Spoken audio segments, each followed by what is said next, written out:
Hello and welcome back to the Sanderlanche podcast. It's me, Joe, and with me as always is Jamie. Data? And Dak. Yes, we're all here. We're talking about the Lost Metal, chapters 17, 18, 19, and 20, wherein we get a view inside Steris's mind, which is sad and sweet at the same time. We learn about kind of the physics of the Cosmere, which is cool. And we learn about maybe the sets making bombs, not so cool. And then in the next chapter, we learn a little bit more about the new ambassador from the Southern Peoples. And then in the next chapter, we get inside Wax's head. We learn a ton of stuff from Harmony, and Wax is set to go on his next great adventure. And in the last chapter this week, we find out some even more stuff about the Cosmere and the gods therein. So we've got a lot to talk about this week, I feel like. So hold on to something, everyone. The Sanderlanche is about to begin. No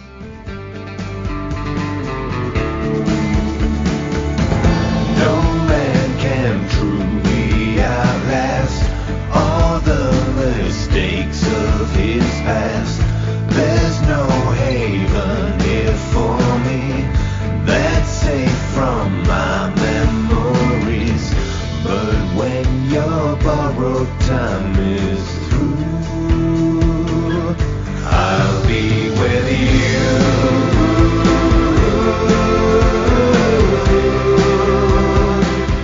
Redemption. So yeah, we get some answers to some very long-standing questions in these chapters, and it's just like knowledge nuggets, as Joe likes to call them. But it's like a bunch of them. There's nuggets dropping everywhere. What did you guys think of these 4 chapters? Yeah, so like I said in the intro, I mean, the view inside Steris's head is just kind of, it's sad and sweet and nice, and there's some really good moments in these chapters where you get to see the relationship between Steris and Wax, and you really get to see how Steris loves Wax, which is really awesome. Some really cool moments, I think, just in that in general. And yeah, we get so much information here. It's almost like I was honestly shocked by the amount of information we were given in these chapters. I was like, wow, look at what okay, this. Oh wow, yes, this. Okay, I know this now. Okay, cool. And then I was like, oh, even more. So I almost felt greedy getting all this information dumped so that I get to know all these things. But yeah, I loved it. I love getting the info. Again, I think he's done a really good job in this book series, in the second Era Mistborn series. A lot of these moments feel very earned, and I feel like these moments, the characters almost, when they're getting the information, the characters are almost like, wow, it's nice to have answers. And I think Brandon may be doing this in kind of a funny way, saying like, yes, readers, you are now like the characters. You're just happy to have answers, aren't you? So I think he's a little tongue in cheek there, unless I'm missing the mark, but it's funny and it's cool. So yeah, I was really thrilled to get all this information that we got in these chapters, and I'm looking forward to what that's going to mean. And even though we did get a lot of answers, there's also some new mysteries and some new questions that were raised. So classic Brandon style. So really, really cool stuff. Really fun read. Yeah, you're never allowed to have answers without adding additional questions into the mix. That would just be too easy, right? Yep. So did you? We got a new shard name this time too. So I don't know. Did you? What did you think of? I believe we got 2.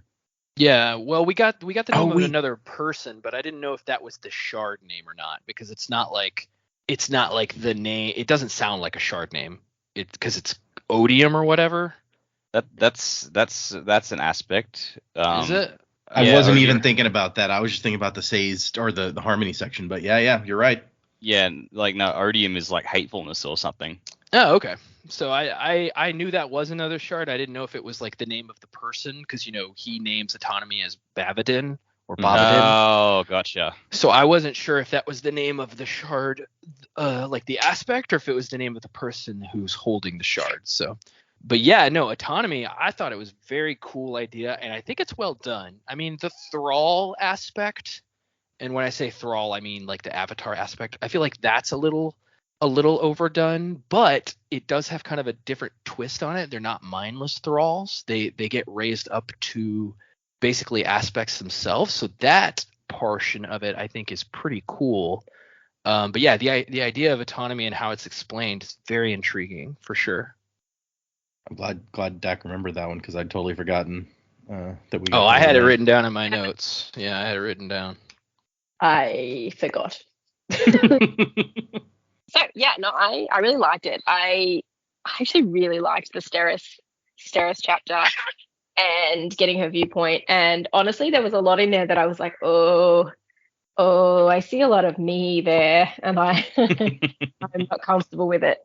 But yeah, I love their relationship in this book, and I'm just so glad that they've actually found happiness together, like true happiness, not settling for someone else or anything like that. It's like this is the relationship that Wax was meant to have and what Steris was meant to have, and I'm really loving that. I wasn't here last week, so I didn't really get to talk about it, but the having them sort of work off each other in the lab and getting all that stuff done, I was like, that's really cool too. So I'm really loving them. All the stuff about autonomy at the end, I agree. I think the way they've done it is really quite cool, having, each avatar of Trell, or Trell being an avatar of autonomy, and then they kind of take on their own thing. I thought was really good as well. It sort of is like, okay, well, how many? We know that Trell is an aspect of autonomy, but how many other of these religions that are out there are autonomy doing their thing? Like, that's a bit scary to me, but also I think that's going to unfold really, really cool. And just generally, I'm like a little bit nervous that we've had so much information already that where is the rest of, like, what are we going to get in the rest of the book? We normally don't get information until it all comes together at the end. So what the hell's going to happen that it all still comes together at the end? I don't know. But it's cool. It's very hard to stop at the end of each set of chapters so far, this book. Yeah, I see that. Going. I just want to keep going, but really, really loving it. I like your point about, like, if we're getting this much information now, what does that mean is coming up from here on out? That there's scary things out there. Who knows? Yeah. But I knew when we were doing last week's, I was like, oh, Jamie's gonna love the them working together in the lab because it is just so cute. Like, I love the two of them together and how happy they are. Yeah, it's so nice, and just all the stuff that she's thinking of, and then Wax is making sure that she knows, like, that it's important that she's thinking of these things and that he really appreciates it, and it's just really cute. Also, I really appreciate the level of research that Brandon's put into all the scientific aspects of it. Reading it going, oh yeah, I'd forgotten about that test, or oh yeah, that's there. Oh, wow, okay, I wouldn't have thought of putting that there, and seeing it in the fantasy setting as well. It's just really clever, really, really clever. Yeah, the scientific examination of it, even when it doesn't make any sense, like when they put the Trellium in there and it's like the full spectrum, but also red jumps off the charts for some reason. That must prove that it's magical. So them trying to examine it all scientifically, and like how much work goes into that here, and all the descriptions, that's one of my favorite parts, where I'm like, I like this. This is it's like reading an actual mystery book or something where they're trying to do that stuff. Very impressive. Yeah. Fun. Yeah, no, it's like definitely just info dump these chapters. I'm like, holy shit, we're getting all the answers. Like, after all the speculation of, oh, which shard is Trell to have Says just come out and just go, oh yeah, it's autonomy. I'm like, oh, okay, cool. Even Wax is shocked by that. Mystery solved. I mean, I think there was a moment like that in the Dresden Files where Harry Dresden was prepared to go through hell to try and find the answers for where he needed to go in changes, and then the person he was talking to just drops it on him. He's like, what do I owe you for this information? No, oh, nothing. Take it. Oh yeah, I know exactly what you're talking about. Yep, there sure was. Trying to drop spoilers into that one because that was a massive book, but yeah, but like definitely, yeah, just so much going on in these chapters. Again, the Steris chapter, fantastic. I think if there is, like, aside from just all the information we got, the thing that really threw me in these chapters is, it's revealed that Hoyd is in on this to the main characters, but also there are other people who know about him and are like watching him. I'm just like, okay, does Hoyd have buddies, or are these people like working with him as a means to an end? Or because like Hoyd has never struck me as someone who works as a team. Yeah, not so much. So the fact that he's got I don't know about friends, but I don't know. Is his other buddy, the old lizard, going to show up as well? Geez, man, this opens up so many possibilities. So yeah, no, just so much going on here. Love the chat with Sazed. I loved seeing Marisai and Wayne getting ready to head out into Bilming. I'm curious to see Bilming, or see more of it, I guess. Like, because it's the only other city that can rival Ellendale, I think they said. So all right, let's look at some place new. Yeah, just I was overwhelmed with the info this chapter. I do like the idea of autonomy though. Like the whole you have to have big plans, and even if they go against my plan, I respect that they're huge and full on. It sort of reminds me of Apocalypse from the X-Men, just like very survival of the fittest. And it's like even if your plan like fucked with mine, you had some severe balls to pull it off. So all right, I'll pay that. Yeah, no, I could see that comparison actually. Yeah, that makes sense. I don't know that I got the impression that this lady is friends with Hoyd the way that she talked about it, but well, yeah, no. friends is probably not the right term, but like she definitely knows there's more to him than the other characters have seen, and it's like, oh, I don't know if I'm keeping an eye on him or he's keeping an eye on me. So it's like, so do you guys work together, or did he just show up to like help you out for this one, or like what is this relationship? Yep, that would be the question, right? Maybe we shall find out more. Maybe not. Just never going to get any more information about it. And Hoyd just disappears from the rest of the book. Hoyd's going to do nothing but drive a truck for the rest of the book. Better not. My giant ass prediction from last time hinged on it. Yeah, it's kind of like he's kind of important to your prediction that he be doing things. And yeah. Of course, I mean, what we get told about autonomy's goals in these chapters don't exactly fit with your prediction either. Not even a little. But it can still happen. Yeah. I mean, Ruin seems like the kind of guy autonomy would have liked. He's like, yeah, he's got ambition. Wants to blow this place the fuck up. Good on him. Like, good for you, Ruin. You do that. Yeah. You blow Think shit big. up. Think big. Okay. I guess let's do this thing. We start out like Joe mentioned, we're in Steris's head, which is not a place that we've gotten to be that often. And she is sitting here like everyone's like, oh, let's go down the stairs to where that explosion just happened. And she's sitting here like, look, I know that I overthink these things, and everyone tells me, and I realized that other people don't feel the same level of anxiety I do about these things. And so she's got all these possibilities. Like that explosion could have done all ththese bad things, but she's not going to like jump in and try to stop everybody from going downstairs to protect them, because she's like, no, I understand that I think about things differently. So I'm going to let them do. And my first thought here was like, no, I think that giant explosion in the basement is an okay thing for you to be concerned about people. Sure. Especially given all of the potential dangers that she then goes to list off. I'm just like, no, this is not you overreacting. This is them underreacting. And I get that it may be tough for you to tell because you always feel like you're overreacting or other people are underreacting. But I don't think that's the situation. But fortunately, after she hands out masks so that, to filter out particulates from the explosion, Wax is like, hey, hold on a second. Like, Steris, I know you have like lists for this kind of thing. Is there anything we should be watching for? So he actually has come to appreciate and be aware of and care about the way that she does things, which is kind of nice. It's very sweet. And I think it helps that, like I said, I think she's right in this case. And so she's like, so I mean, there's acids could be on the floor. They could mix to make poisonous fumes. There could be glass shards, secondary explosions, particularly from exposed harmonium, because we know that blows up just exposed to the air, let alone any of the other stuff down there. And Wax goes, I was testing with these two things that could easily have combined to create chlorine gas. So maybe that's a good point. Vandale just freaks the fuck out. He's like, oh shit, acid on the floor? I'm not going down there. So they have a thing about acids.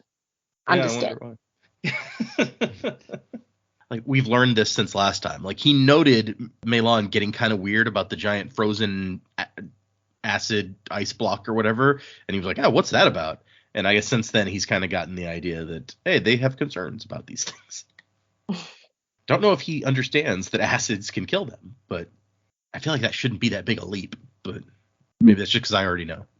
I mean, as a non-blob entity, I'm a bit freaked out by acids too.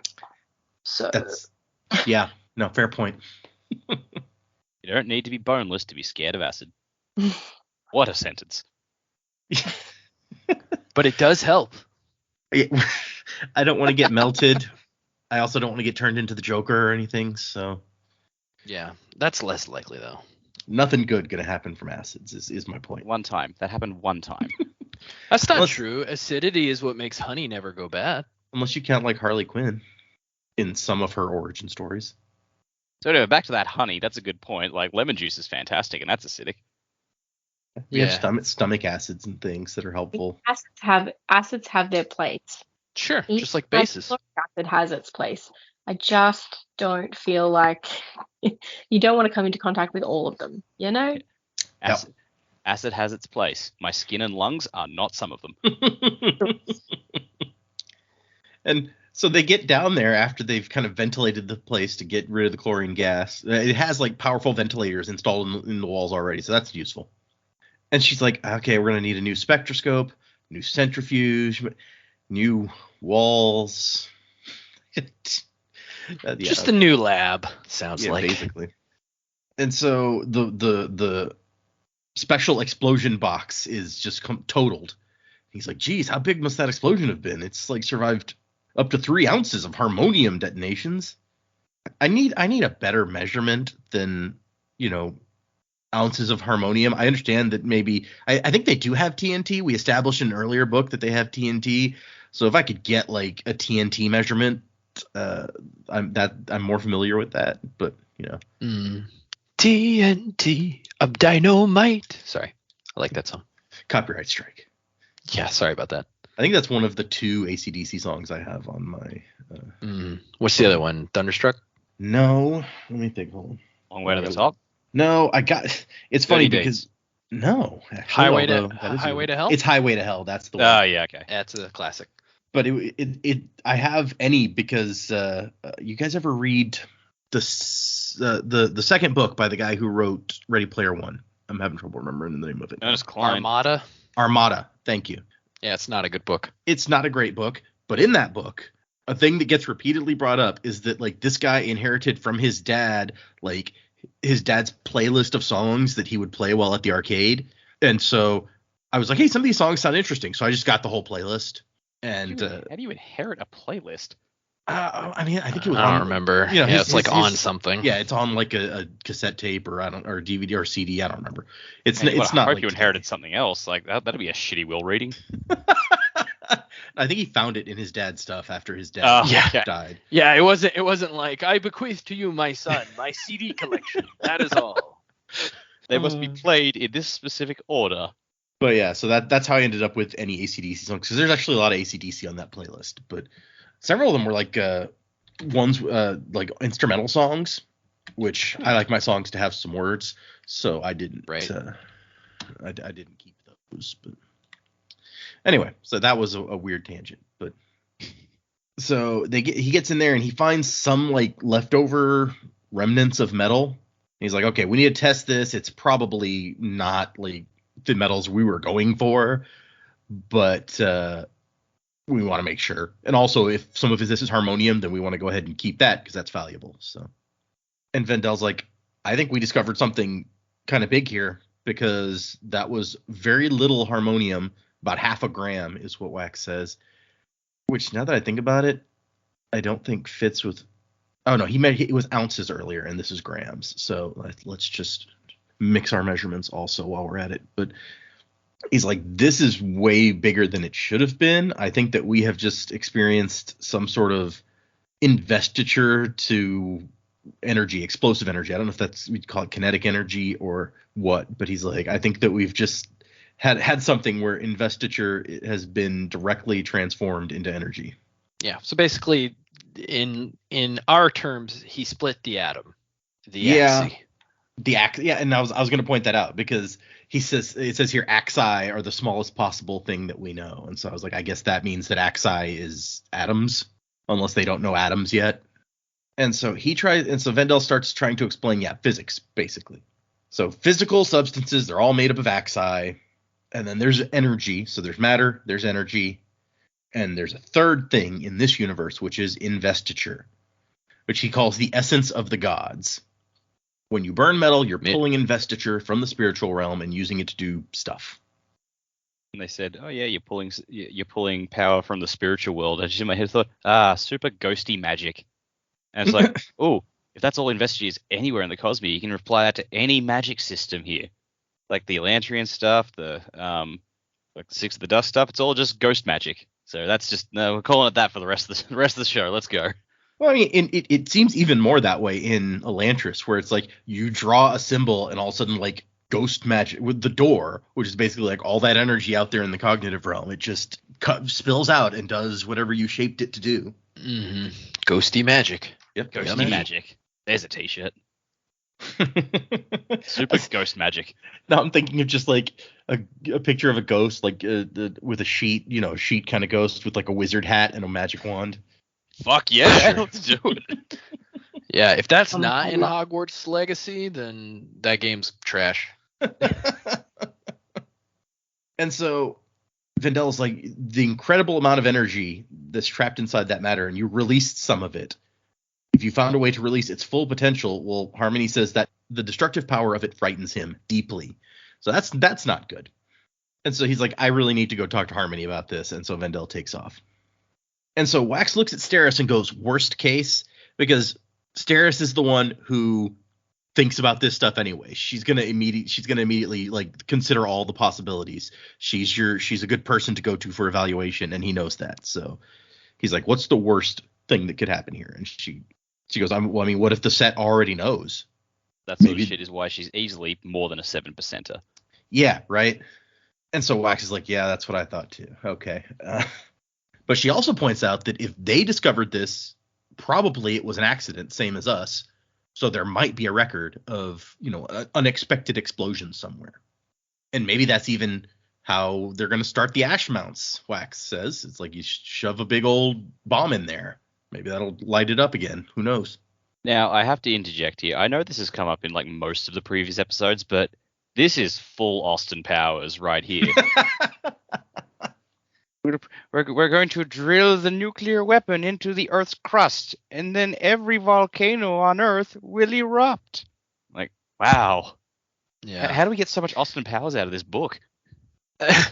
Autonomy Also, is just Dr. Evil. It's but yeah. Also, they're stealing our shtick in the book. They're making predicaments, and I don't appreciate it. I didn't consider that. Yep, they're predicting things. We obviously have the monopoly on predicting. I mean, yeah. And I like the sweet moment where Steris starts thinking about like Alec and Marisi, and she's like, you know what? I've been spending more time with Marisi lately, and I like it. It's nice. We didn't always have the best relationship as children. Their father, who is now retired to a country estate, and I was like, that's probably the best place for Lord Harms, right?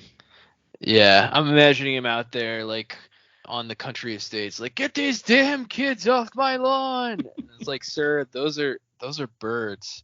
Get out of here. He's gonna pull out that gun that he bought. I'll get those So birds. He's like, this gun almost blew away a Mistborn. Get out of here. Like, sir, would you please stop shooting the pigeons? You can't tell me what to shoot. I'll be whatever I want to do. Oh, and then while Wax is over examining the box, he blows up again. As you do. As you do, exactly. Yeah, I feel like this explosion, based on later descriptions of how he's feeling, is definitely more than just like your normal average explosion. I think he's been affected in some way. It's possible, but also, as he points out, he's just getting older, and being exploded takes more out of you than it did when he was younger. And I like her first thought is like, oh man, his nice vest. Like, she specifically gave him the heavy, like, to put over the vest, and it's just been charred and ripped by this explosion. Yeah, well, she's planned for it. She's got a second vest just up top in case. Must be. Yeah. And she thinks like getting exploded when you're 20 is way different from being exploded when you're 50. I don't know that she knows that for sure, but I believe it. I mean, yeah, she can't be wrong. I mean, and he's just like, yeah, you said something about secondary explosions. It's like, yeah, it was on my list. And so yeah, he was trying to gather the harmonium, and there was a reaction, unfortunately. And it's the end of the chapter is her really sweet like internal thing about when she married Wax. She said that she wasn't going to stop him from being who she was, or who he was rather. yeah. Yeah, like that section there is just Steris to a T, and it's just the best thing ever. Yeah, it was very this and the portion later where she's talking to him about like, you know, you don't have to be this or the other. You can be this one person. That personally hit home for me a lot. So I really appreciate Brandon kind of putting this kind of love, this kind of relationship in a book. It's very real, and I think he did a really good job. It resonated with me very, very strongly. So I this portion and that next portion especially. So I think it was really cool and really well done. Agreed. Yeah, the interesting line to me is where she's like, it's less frightening to be shot at with Wax than to sit at home and wonder if he was being shot at. And I was like, that's love.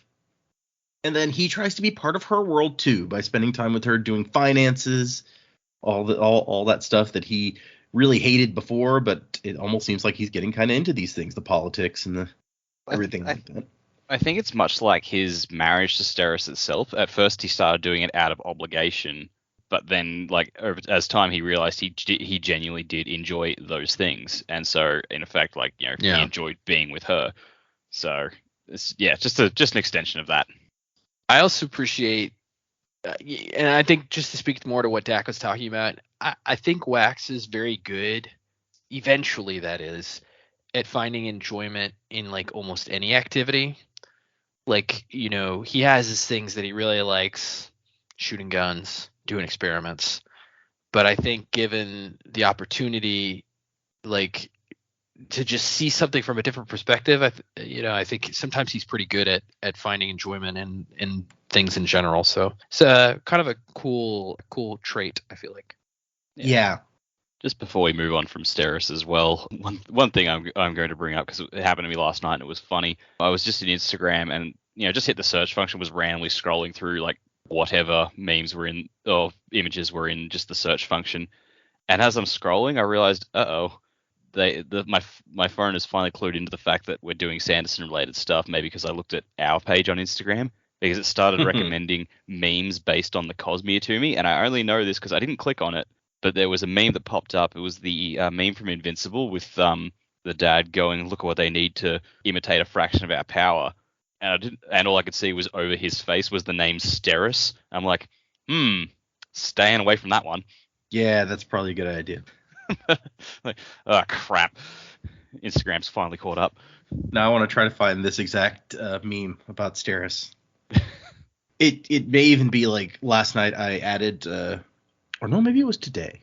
I mean, it might have still been last night for you. But anyway, I realized that a lot of fun pages were following our Instagram, but our Instagram was following almost nobody. And I was like, you know what? Let's return the love and follow some of these like Sanderson fans or Sanderson people who post a bunch of those memes and stuff. So I added a bunch of I followed a bunch of accounts from our account this morning or something. So. Maybe that's why it threw it in Dak's algorithm. Yep. Yeah, maybe. Be.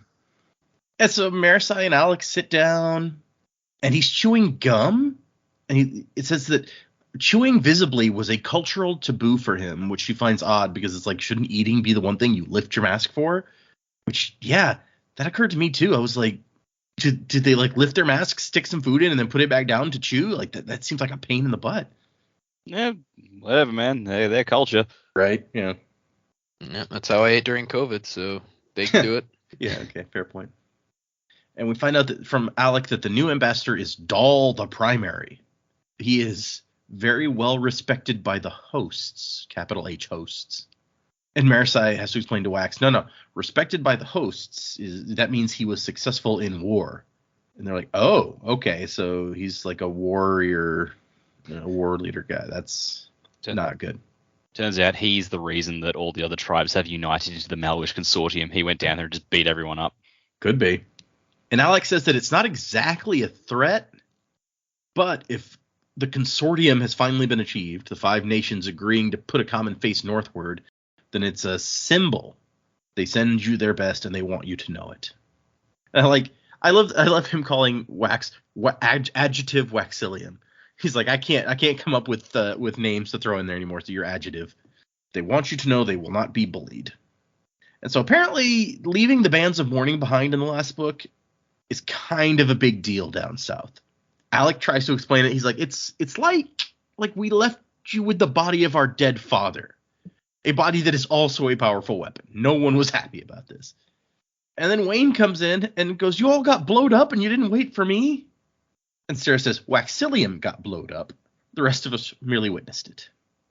I think he did it on purpose to annoy you. See, as opposed to that previous section that had the weird Steris line where he's like, oh yeah, explosions happen around Wax or whatever. This feels like how Steris would talk about it. It's like, Waxillium got blowed up. And Wax goes, I've been reminded quite profoundly that I'm at least 2 decades past prime exploding age.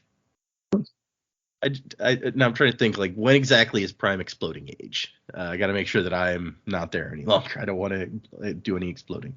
23. Okay, that's fine. Your risk of being in an area where you're going to explode, though? I guess you never know. Probably not nearly as much as Wax. Yeah. I mean, I'd hope not. No. I hear Jane's voice from Serenity. I don't want to explode.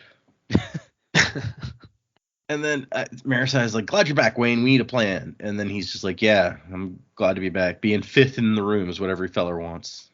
He's still, it's just been a couple hours since his breakup, so he's not. He's still a little bit sad. Yeah. Are you still on about that? She called you a great shag. Get on with your life. I like Marisai saying that she keeps telling Reddy that they need a specialist team, like a squad specifically for dealing with Metalborn. But he keeps resisting. I think he considers us that squad. Which, look, not unfounded. I mean, yeah, she did just kill like a guy with 4 different metal powers today or something. So still, I feel like you should get extra pay or something if you're the special Metalborn squad. Does special squad get special wages? No, not in the budget. Damn. Nope. Not even a little bit. That's why he doesn't have to worry about it, because they'll just do it. That's true. It's not like they're going to let it go. Vendel comes back, and he says that Harmony is worried. Trellium has a repulsing effect on other forms of investiture. But doing it like you did created what he called an invested matter-energy transference. That's bad. But it comes with a free Frogurt. That's good. The Frogurt is also cursed. That's bad. And like Wax is like, so did he seem surprised? And Vendel's like, I don't know actually. And he asks Wax if Wax got his note. And Wax is like, yeah, I think he wants me to make an earring out of Trellium. And Marissa's like, why would he want you to do that? I don't know. And did we establish before? He says, I think he's trying to get me interested since I ignored his last couple of invitations. Is this the first time we're finding out that Harmony has been trying to communicate with Wax and Wax is just ignoring him? Because that seems like a bad idea. It didn't sound unfamiliar when I read it, but now that you've said it, I don't know how to happen. I feel like it has come up. Okay. It's just, it doesn't, it's like if God's like, hey, can I talk to you real quick? And you're like, nah, I'm good. Seems like a bad plan. But and then Wayne drinks some tea straight through the nozzle of the teapot. Classy. Yeah, very. Marisai is scandalized because he's putting booze in. It's like, who spikes tea? He's had a rough day, okay? Yeah. Wax tells them, okay, Marisai, you and Wayne and Vendel, you go do your sting in Bilming. Steris and I were gonna do research to find out if we can find any examples of explosions, maybe of the set discovering the explosive properties of this stuff. And Marisai's a little bit disappointed that Wax is not going to come along. But she's like, I can't make him, and he is getting older, so. And then Wayne is going to go listen to the fellows in prison, maybe so he can get his Bilming accent down or whatever, and invites Vendel to come along so I can give you some tips on your accents. And Vendel's offended by this, and he's like, I have hundreds of years experience doing impersonations, And Wayne says, yeah, and every time I've seen you, you sound snide and upper class. He's like, I guess Harmony did directly order me to be about this. Field work is so distasteful. I don't remember him being this much of a snob. I knew he was a bit of a snob, but now he just sounds like Silver Spoon Blob. Really? I don't know. I always kind of felt that way about him. I don't really like the guy. I I don't thought think he we're was. supposed to. I thought he was kind of a smart ass, but I didn't think he was like an elitist. Should hear him in the audiobook. What does he sound like Yeah. there? Just very snobby. That makes sense, I guess, given this Very- this one interaction. Yeah. I was like, man, I want to punch you. Does he sound like someone who fact checks other people's jokes? Yeah, probably. That line still sticks with me from last time. I was editing it, and I like Dak calls out. It's like, you're married to someone who would do that, Wax. I mean, I thought Vandal was quite funny earlier. I guess it was really more Steris's moment earlier in these chapters when he's still bugging Wax for his skeleton. Wax says, and it's not for sale. And Steris like, mine is. And they're just like, oh, really? Okay. Fine. Yes, that is a great bit And where of she's course- like, I mean, why do I need it? I'd rather have the money. Yeah, exactly. It's always practical. Steris is like, I mean, the money would be better to have now. I mean, Yeah. It's gonna put our kids through high school. Steris is, yeah. I mean, I might well No, have that same attitude if I was in this situation. I'm like, I mean, Well- yeah, after I'm dead, do what you want, I guess. My God, the terrible like joke that just popped into my head was just like, you can have a moment where Max is in high school and he has no idea what he's saying. It's like, oh yeah, my mum sold her body to put us through school. Oh no. Oh. Yeah. I mean it is also a little bit weird because like Steris and Wax are rich, so you Yeah. don't really need the money, but I mean free money, why not? yeah, I mean, you can't ever be too rich, am I right? It's the line from Futurama that the professor has after Bender sells his body. Yeah, oh, Bender, I've been down that road. I know it's glamorous and the parties are great, but you'll end up spending every dollar you make on jewelry and skin-tight pants. I mean, he's not wrong. Yeah. Oh goodness. Yeah. That's not the professor in I'm not even gonna we're just gonna move on. Okay. Fire indeed hot. But yeah, so there's I'm trying to see. Okay, so Marisai has been prepping. We skipped basically 3 days later for our very long chapter. As I mentioned last time, 19 is the longest chapter in the book. So the Wax says that it's been going well. They got good disguises. They've got actual boxes of supplies, and they've got a guy wearing the body of the actual leader of this group. So Steris and Wax have been looking through all of these broadsheets for these last 3 days, I guess. And they have to make it fun, so they call out like funny headlines to each other. Pickled pachyderm plays piano. Why do they always pick pachyderm? And he goes, because it's a funny word. So I guess they have elephants here. I mean, it makes sense. They have giraffes and stuff, but I don't know that we've ever seen or heard an elephant talked about. Just imagine like Kolos riding into battle on elephants, facing off against the humans on giraffes. That's a battle, all right. Then the Kandra pop up on rhinos. Let's go. The Kandra pop up as rhinos. Oh, brilliant. But of course, they don't like to kill people, so most of them anyway. I mean, you can gore someone on a rhino's horn without killing them. You'd be surprised what you can live through. Yeah. You'd be surprised what you can live through. Well, fine. They can have hippos instead. How about that? But hippos are even more deadly than rhinos. Yeah, but I feel like you probably got more control over their tusks than the horns of a rhino. But here's the bit Joe was talking about, where Wax is having some weird side effects of the explosion that he doesn't want to tell anybody about. Like his vision behaving oddly and becoming distorted, or he thinks he's seeing allomantic lines when he's not burning his steel. That's I don't feel like that's good. There's a lot going on there, yeah. I mean, yeah, potential brain damage is usually not good. So I don't buy that it's brain damage because I mean we're talking about some kind of investiture related thing here, I think. Oh, like what? Okay. Well, I mean, if he's seeing random lines, I mean, I was going to say this for predicaments, but maybe that explosion injected some trellium into his body, which is not what you want. Oh. Like no. like some shrapnel. You know what I mean? So it may be Trillium in there, maybe Harmonium, it may be a weird mixture that's going to slowly poison him and make him sick. Like, you never know, man. Yeah, I guess we have no clue what if you could burn Trillium or what it would do if you could burn it. So probably nothing good, right? I mean, how would he burn it though? He can only burn one metal. He's not a Mistborn. Well, but that was the thing about like Lerasium. Anyone could burn that, right? Because it was a god metal. Right. It was a god metal. And the same thing for Trillium. Anybody could burn it. Yeah. Well, theoretically, But, I don't think we've seen hang anybody. on though. Adium's Right. well, not everyone Well, can burn that.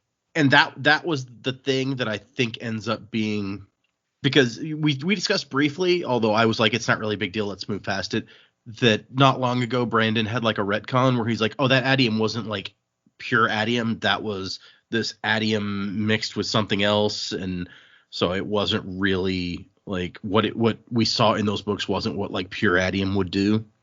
No, I completely forgot we had that talk. And I think it may be because adium would be burnable by anyone because it's a god metal. That's my theory anyway. I don't know that it's actually been discussed. So that means that Trillium and Harmonium potentially could be burnable by anybody and could do who knows what.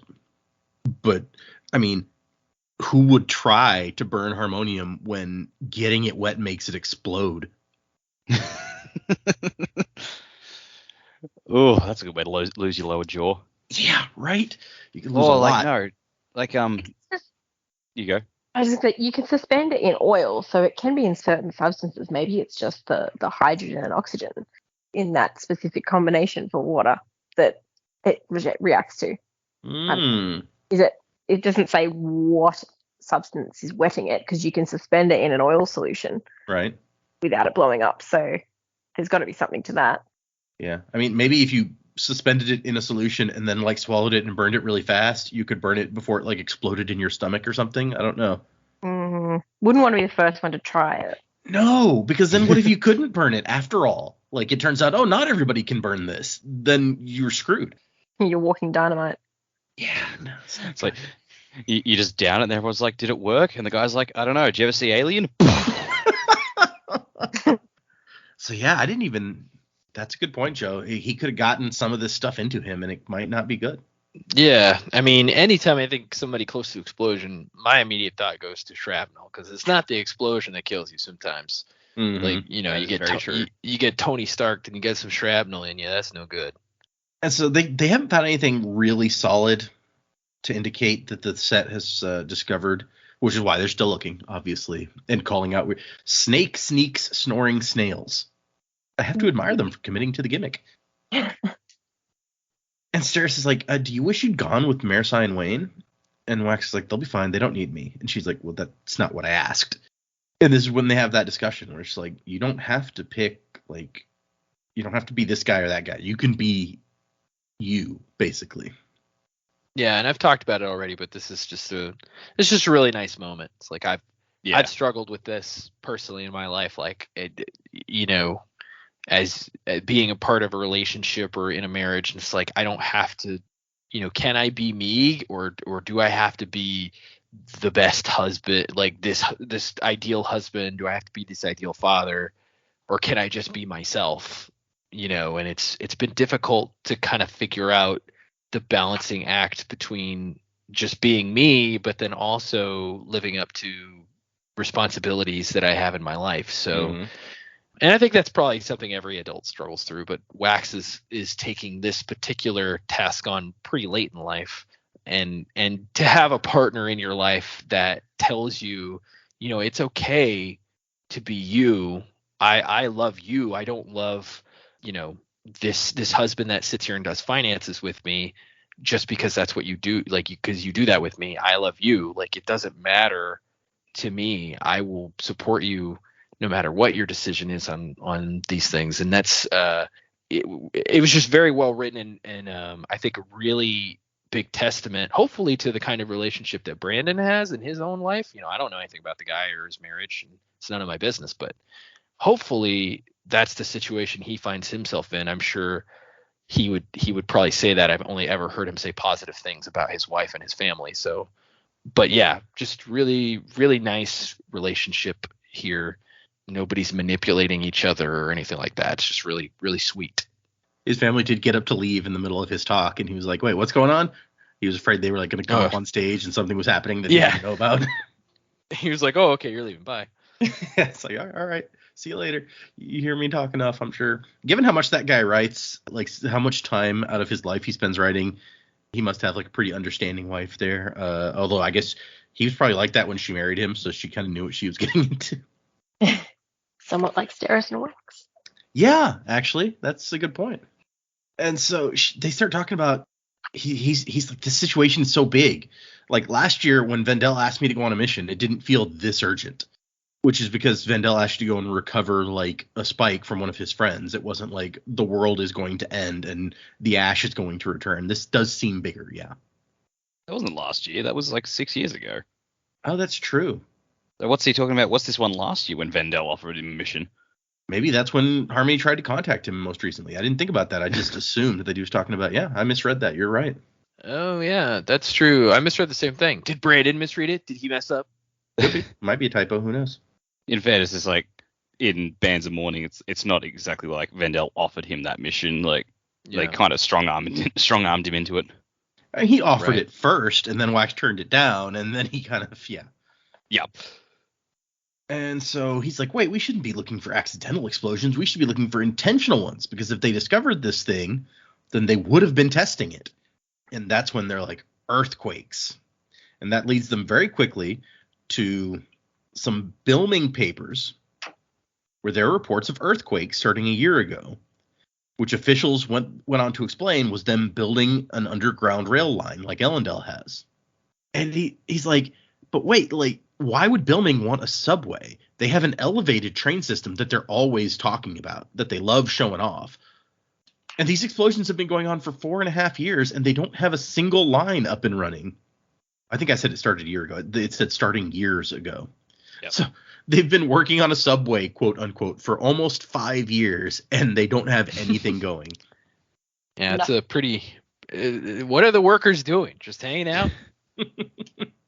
But this actually has some more serious implications, I feel like, because, okay, let's say you're right, and these are them testing explosives. The government of this city is being like, oh, no, yeah, we're building a subway. So the set has the government covering for them, if that's the case. Right. Yeah, I think we kind of figure out in the next chapter that it's like, oh, yeah, no, this entire city is under Trell's control. The entire thing. It's like good. down to Telson telling them what to build. Yeah, like what their houses have to look like or whatever. Yeah. Yeah. And so that's when they go back to like, wait, all that stuff that Marasi found about them trying to test what they could smuggle into Elendel, they're going to bring a big ass bomb into Elendel. This is all bad. Okay. Although I feel like that's more trouble than you would need to go into. Like, the only thing that you should need to sneak into Elendel would be like maybe the Trellium and the Harmonium. You could build everything else in the city if you wanted to blow up the city. I guess because they don't have Elendel's government under tight control as Bilming, it's probably easier to make sure they've got everything assembled correctly in Bilming and then just ship it out rather than trying to assemble it hidden somewhere in Elendel and hoping no one stumbles across you before you've got it ready. Yeah, and you got people like Marasi and Wax hunting down set people in Elendel, so that's a good point. Yeah. And so Wax finally decides, okay, fine, this is a big enough deal that I'm going to have to talk to Harmony. And so he puts in the earring, and suddenly he's in a different place.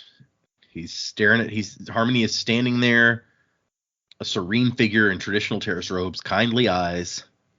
And if you unfocus your eyes, Harmony seemed as vast as the Cosmere, 2 sweeping wings, one white, one black. Very, very kind of Sephiroth here. Yeah, that's exactly what I thought. And actually, it's funny. I was talking before we started recording that I'm currently playing Final Fantasy Crisis Core Reunion. One of the characters has a white wing and one of the characters has a black wing in the game. So it's very, very Final Fantasy adjacent here. And Wax is like, oh, hey, last time I was here, I was dead. And Harmony's like, well, you were dying. You're right on the edge of death, which I feel like is where I live most of the time.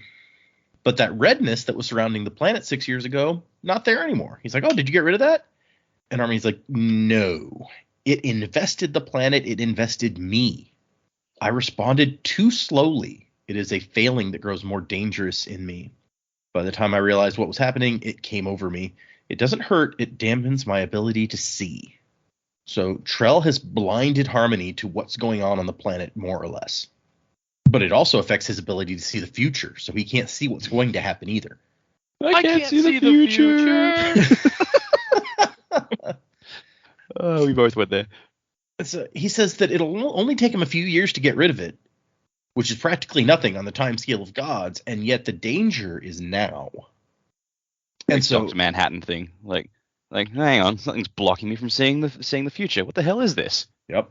Ah, But he can see what Wax sees and learn what Wax learns because they have a connection. And he's like, I thought we had more time, and I realize only now that I've been moving too slowly yet again. Too slowly. And so Wax is just like, look, if I'm going to stop the guy, I need to know who he is. And so he asks, he's like, Harmony, who is Trell? And Harmony says, well, Trell is the god Autonomy, what we call a shard of Adonalsium. boom. Yeah, just like, oh, okay, answers. All right, awesome. Yeah, even Wax is shocked. He's like, oh, you're just telling me. Autonomy is held by a woman named Bavadin. Her many different faces or avatars act with independence. Trell, a male god, can be considered one of these.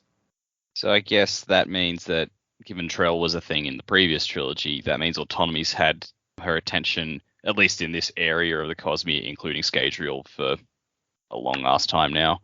Yeah, or at least she had the foresight to put a seed in place for potential use later. Oh, like Ego in Guardians 2. Oh yeah, I didn't think about that comparison, but yeah, literally he was putting those seeds. Yeah, okay. And he did that because he wanted everything to be him, which is kind of seems Autonomy's thing. Yeah, yeah. Okay, so she's Ego. Got it. Female Kurt Russell. He says you rarely get to speak to Autonomy herself. She speaks through her avatars. Sometimes those are pieces of herself that have gained a semblance of self-awareness, and sometimes she chooses people and gives them some of her power.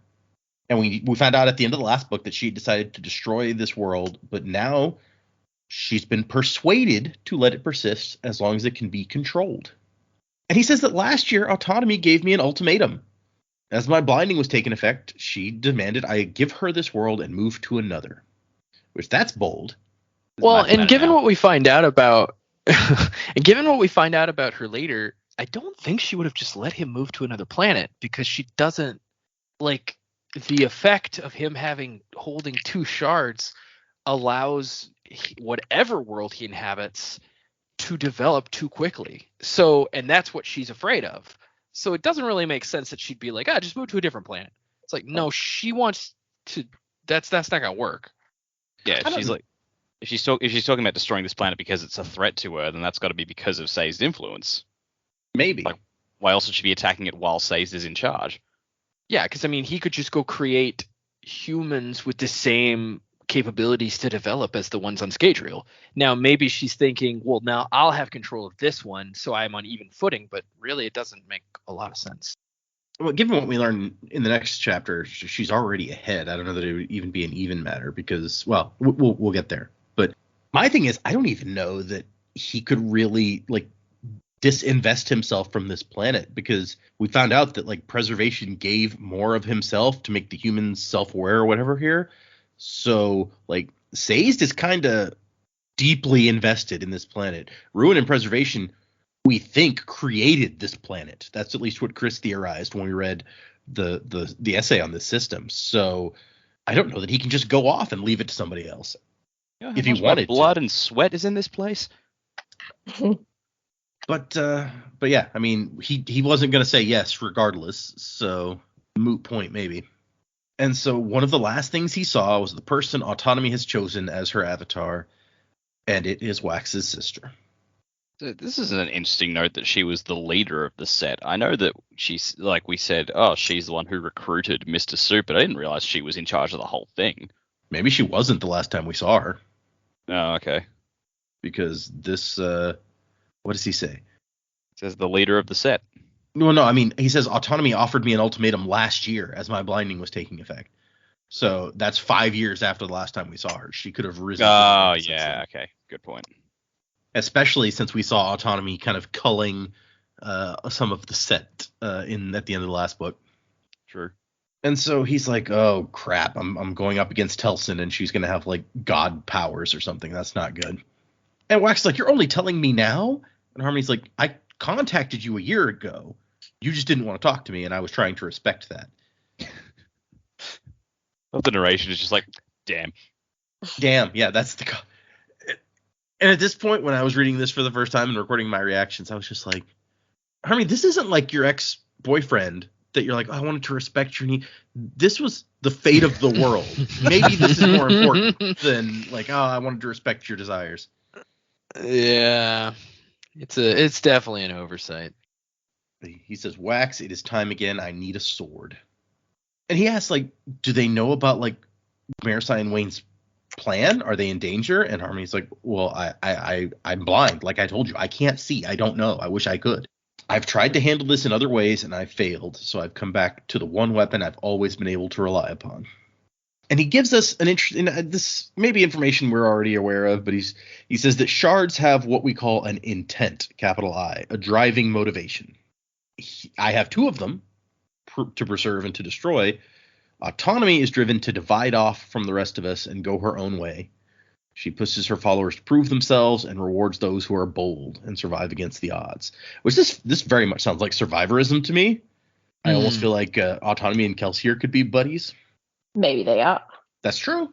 They could be. Yeah, I don't know. That's crazy. This is very intriguing, very interesting, and it's so funny because you get two different like aspects of personality here. That thing that Harmony says, like she rewards those that do well, and my immediate thought was when he says that, what does she do to those that don't? And then Marasi is the one who actually asks that to Moonlight, and is like, what do they do to the that don't? Oh, they're not bad stuff. It's just kind of funny. It's like Wax doesn't think to ask, but Marasi does. Mm-hmm. Well, Wax is very concerned about Telsin, basically. He's just thinking of, well, she's going to have god powers. This is not good. I don't like her. She tried to kill me. So she was already insufferable to deal with, and now she's god. Well, technically, she's opposing gods. That makes her Satan. And then Harmony mentions, also, Autonomy has an army from off-world mobilized to invade and destroy everyone on this planet if Telsin doesn't succeed in what she's doing. Yeah. So just the usual stuff. No big deal.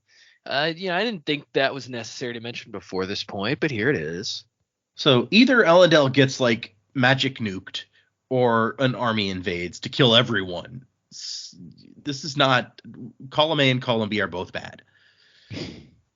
Yeah, we definitely thought, well, I mean, it's the last book in this era. There's got to be some, like, world-ending type stuff possibly happening. And, yeah, sure enough, here it is. And then we finally ask about the Trillium earring, which is what I was like, I want to know about this. And he says that he talks about Vin a little bit, but he's like, basically, the Trillium spike will connect you to Trell's avatar, like you're connected to me. You will be able to sense her, and she will be able to sense you. And Wax goes, I don't know if that's a good idea. She always gets the better of me. I don't know. I should not play her games. And the dumb place my mind went to when this happened? I'm just like, Wax, don't you put the spike in.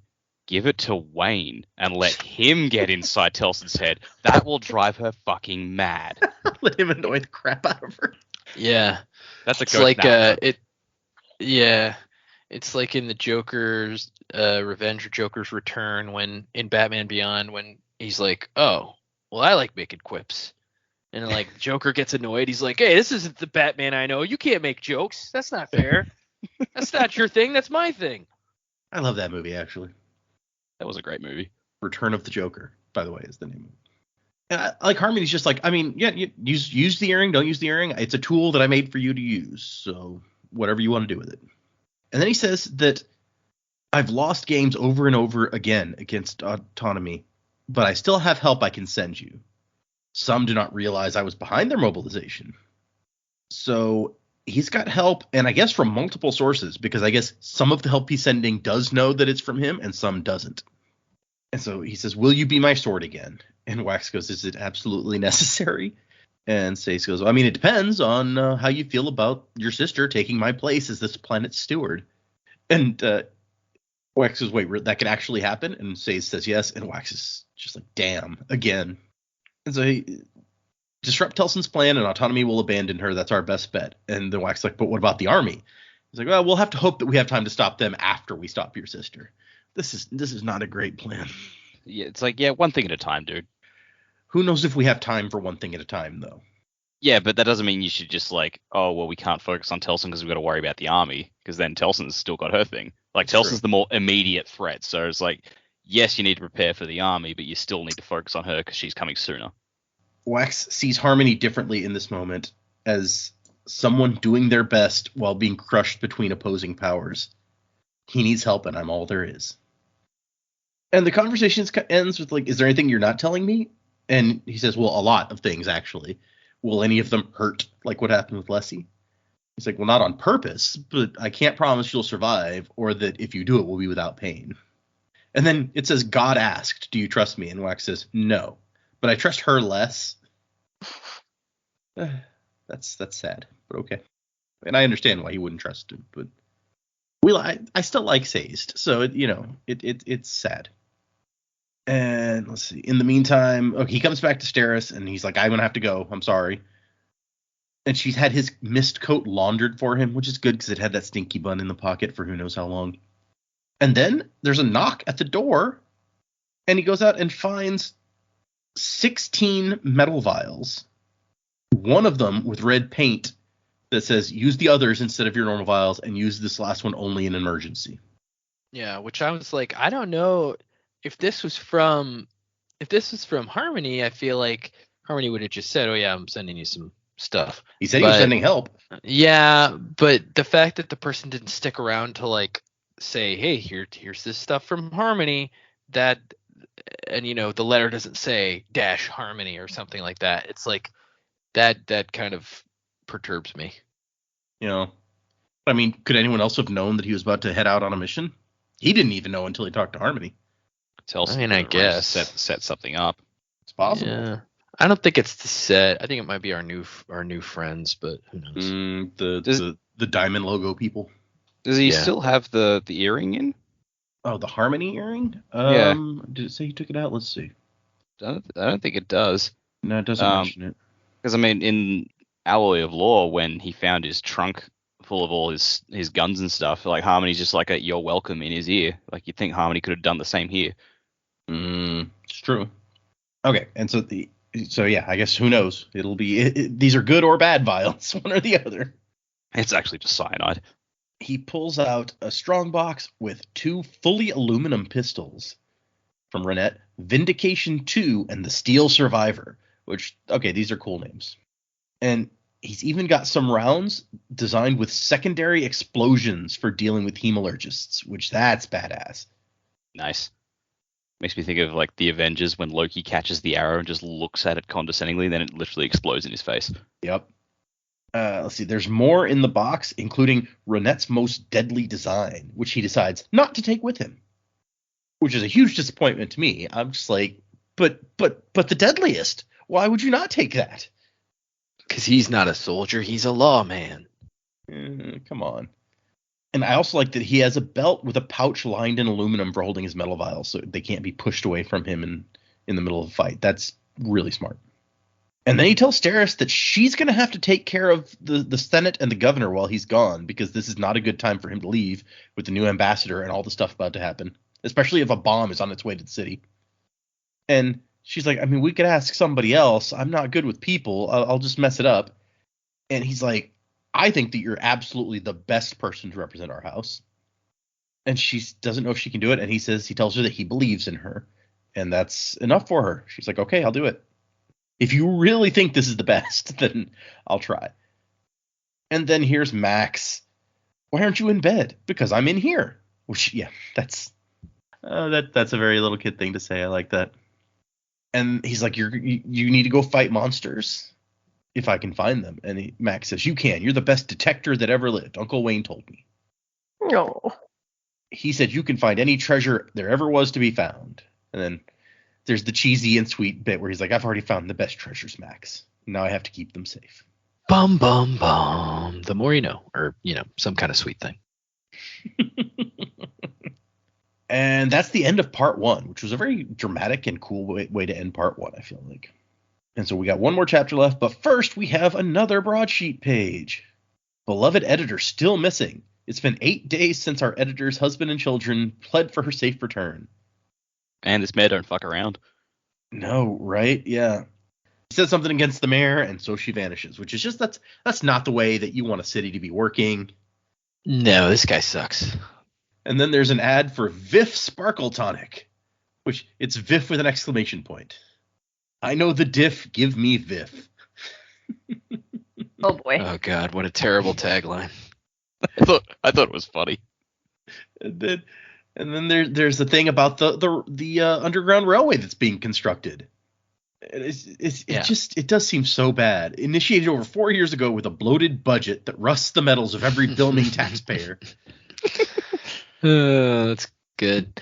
You know, I appreciated this broadsheet purely for the fact that this was one of the ones at the con. It's true. Oh, it cool. was. Yeah. Because there were, the broadsheets from each of the book were there. I have all 4 of them around here somewhere. But owner of soothing parlor grateful for public agitation. I like that note. That was. I do think maybe I should adopt that phrase into everyday life. You know, if something goes wrong at work, I'm just like, oh man, they're really rusting my metals right now. But my absolute favorite section of this is Allomancer Jack settles with Sidekick. Apparently there was a lawsuit or something between Jack and Handerwim Terraceborn. Which is just the best thing ever. So Handerwim says that Allomancer Jack skimmed his stakes in the company to invest in new media ventures, which did not pan out apparently. And Jack's quoted in here is like, "Oh, this was always my intention, to train dear Handerwim in the ways of greatness and then cut the apron strings." This is like, and then when they get his follow-up reaction, it's like the most kiff he's ever. He's got like, I just imagine his head on his hand on his head, like, yeah, no, that's not what happened. When asked for comment, Terraceborn just closed his eyes and sighed. Yeah. But the best part is the end, where it's like more details on back. Why the judge let Jack keep the tiger? See, in our paperback that we have here, it cuts off after the T, so I couldn't see what Jack was keeping until you mentioned that. Yeah, I think we don't get the full copy. No. That's sad. I mean, it's enough of a story that you can piece it together, but yeah, Tiger was new to me. Yep. That's the story I desperately want, this tiger, and how it's involved in all of this. I'm also really concerned by this picture immediately below that story, which I guess the picture must be connected to the haunted, like the villa story next to it. That is clearly a pterosaur. Yeah, right? You just get the top of the picture, but yeah, I believe that, well, since the haunted man is mentioned right there, then yeah, it's connected to that other story. Yeah. But I'm just like, fucking, who's riding a pteranodon or whatever it is? This is a good question. Also, the fuck did Says do to the ecosystem? Oh yeah, I'm gonna put some elephants here, some giraffes over here, and fucking thunder lizards in the sky. Let's go. So what you can't see is the headline of that little section, which is called Flight of the Ornosaur. So I guess that's what that's called. I don't know. But okay. You get a little more of that in the next section of broadsheet. So our last chapter is chapter 20. Marisai gets some sleep in the truck, and her driver is a woman, not terribly talkative, so she kind of dozes off. But when they get to town, when they get to Bilming, which is a chief port for trade with the southern continent, so it says that most of the trade with the south is being handled by ocean ships and not airships, which kind of surprised me. But I guess it kind of also makes sense. They probably have more ocean ships than airships. I was gonna say, it's like, yeah, like the Ellendale part of society doesn't have airships aside from what they've built, which would be very minor, whereas they have more control over boats. So, well, and even the Southerners use ships because of that. We had that section where Alex like, oh, don't confuse us with like normal sea sailors. I forget exactly what he calls them. He talks about how like exclusive and elite the airmen are. So Bilming is a big old city. The one city in the basin that can legitimately rival Ellendale, she says. And they're in the middle of uber development because while she's passing through some neatly laid out suburbs, she can see the huge swaths of lands already set out to be filled. And in downtown in the distance, you can see the half-finished pillars of skyscrapers. rising up like the mythical spires of Critic Shaw. It's not what I would want to impersonate if I was them, but maybe that's just her imagining. I mean, it could be a statement from Trell. It's true. And the driver starts talking as they're passing through all these buildings and billboards that Marasai describes, but we don't need to go into necessarily. And it's like, you ever notice how kids always draw houses the same way? And then talks about how kids draw houses. And Marasai's like, I guess that's interesting, Constable. What's your name? I go by Moonlight. We like code names. It's one of our things. And Marasai says, I have never heard that word before. And I don't know that we'd even talked about the fact before, but Scadrial does not have a moon. So obviously she would not know what Moonlight means. Yeah. I don't think I'd even thought about it. Yeah. But I thought we did, because when we did the essay, there was like that stellar map of the system, and there was no moon on it. We may I have briefly touched on it, but my question is, are their tides way weird, or like how does that work? Yeah, maybe they don't have tides.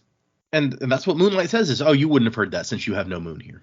And then she reveals her tattoo, a tattoo just above her wrist of that same symbol, the Mitsubishi logo, as Dak said. I was gonna say, yeah, she works for the automotive company. And Marasai immediately starts to go for her gun, and the woman's like, no, you don't need that. And Marasai's like, where's the constable who should have been driving this truck? What did you do to her?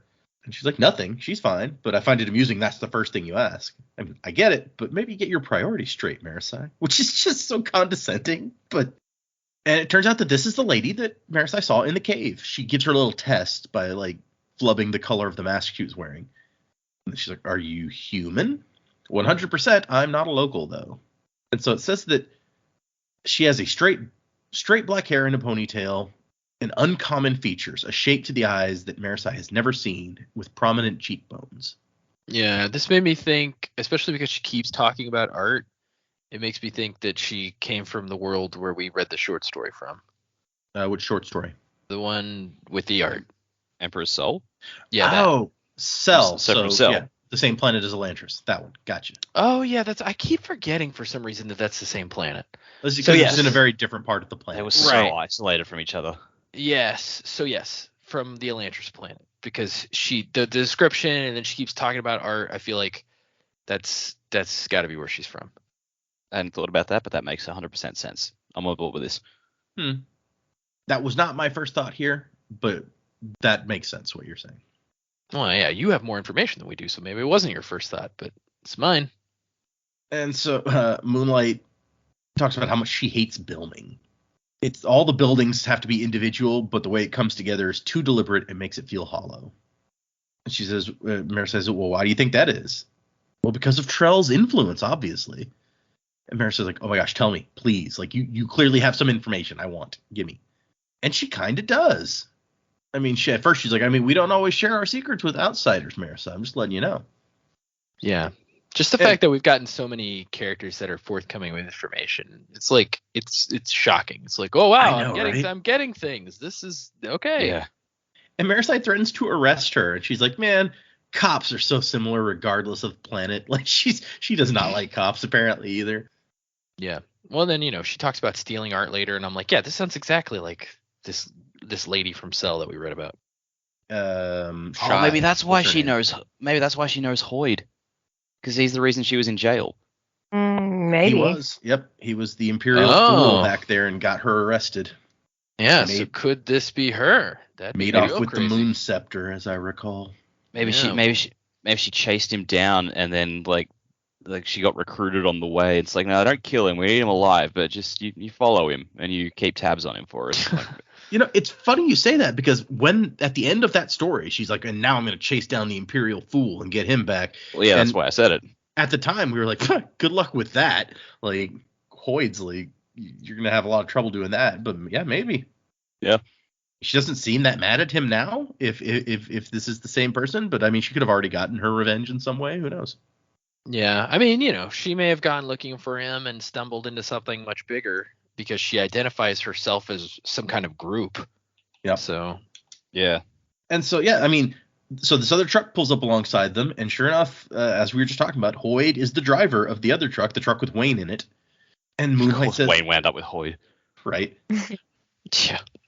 Moonlight says, I can't tell these days if I'm watching him or he's keeping watch on me. Realistically, we're both just keeping watch on the same third parties.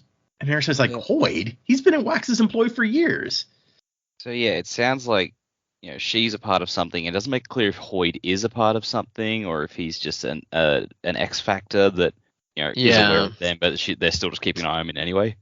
To me, it sounds like Hoyd's doing his own thing, but he shows up from time to time. But she's obviously aware of him, and like they keep tabs on Hoyd, or they try to, and she's under the impression that Hoyd is keeping tabs on them, or that they're at least all watching Scadrial, because for some reason Scadrial seems to be uber important to all these Cosmere people, and I assume it's now because there's two shards and one person in this place. That would be my assumption based on the information that we're given. But if this lady is human and she doesn't have like super special powers, then she can't possibly be know Hoyd all that well or be as old as Hoyd, because Hoyd has been around for a long time, because he was around in the first era. So yeah, but so were people like Chris and she showed up in era 2.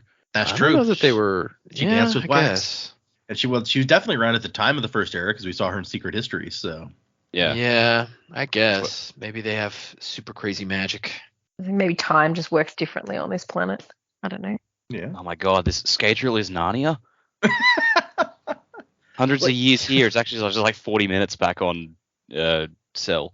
So the way she says it is, realistically, we're both just keeping watch on the same third parties. So that means that she's from one party, Hoyd is from another party. Whether that's a party of one, we don't know. And the third parties, well, it seems to me like Hoyd has been in Wax's employ for years. So unless he's keeping watch on someone else, but at the same time he's being Wax's driver, it sounds to me like Wax and company are who they are keeping an eye on, are the third parties in question. But I could be wrong. I guess. I think it was just weird, like she shows up and instantly we pull a bit more of the curtain off of Hoyd here.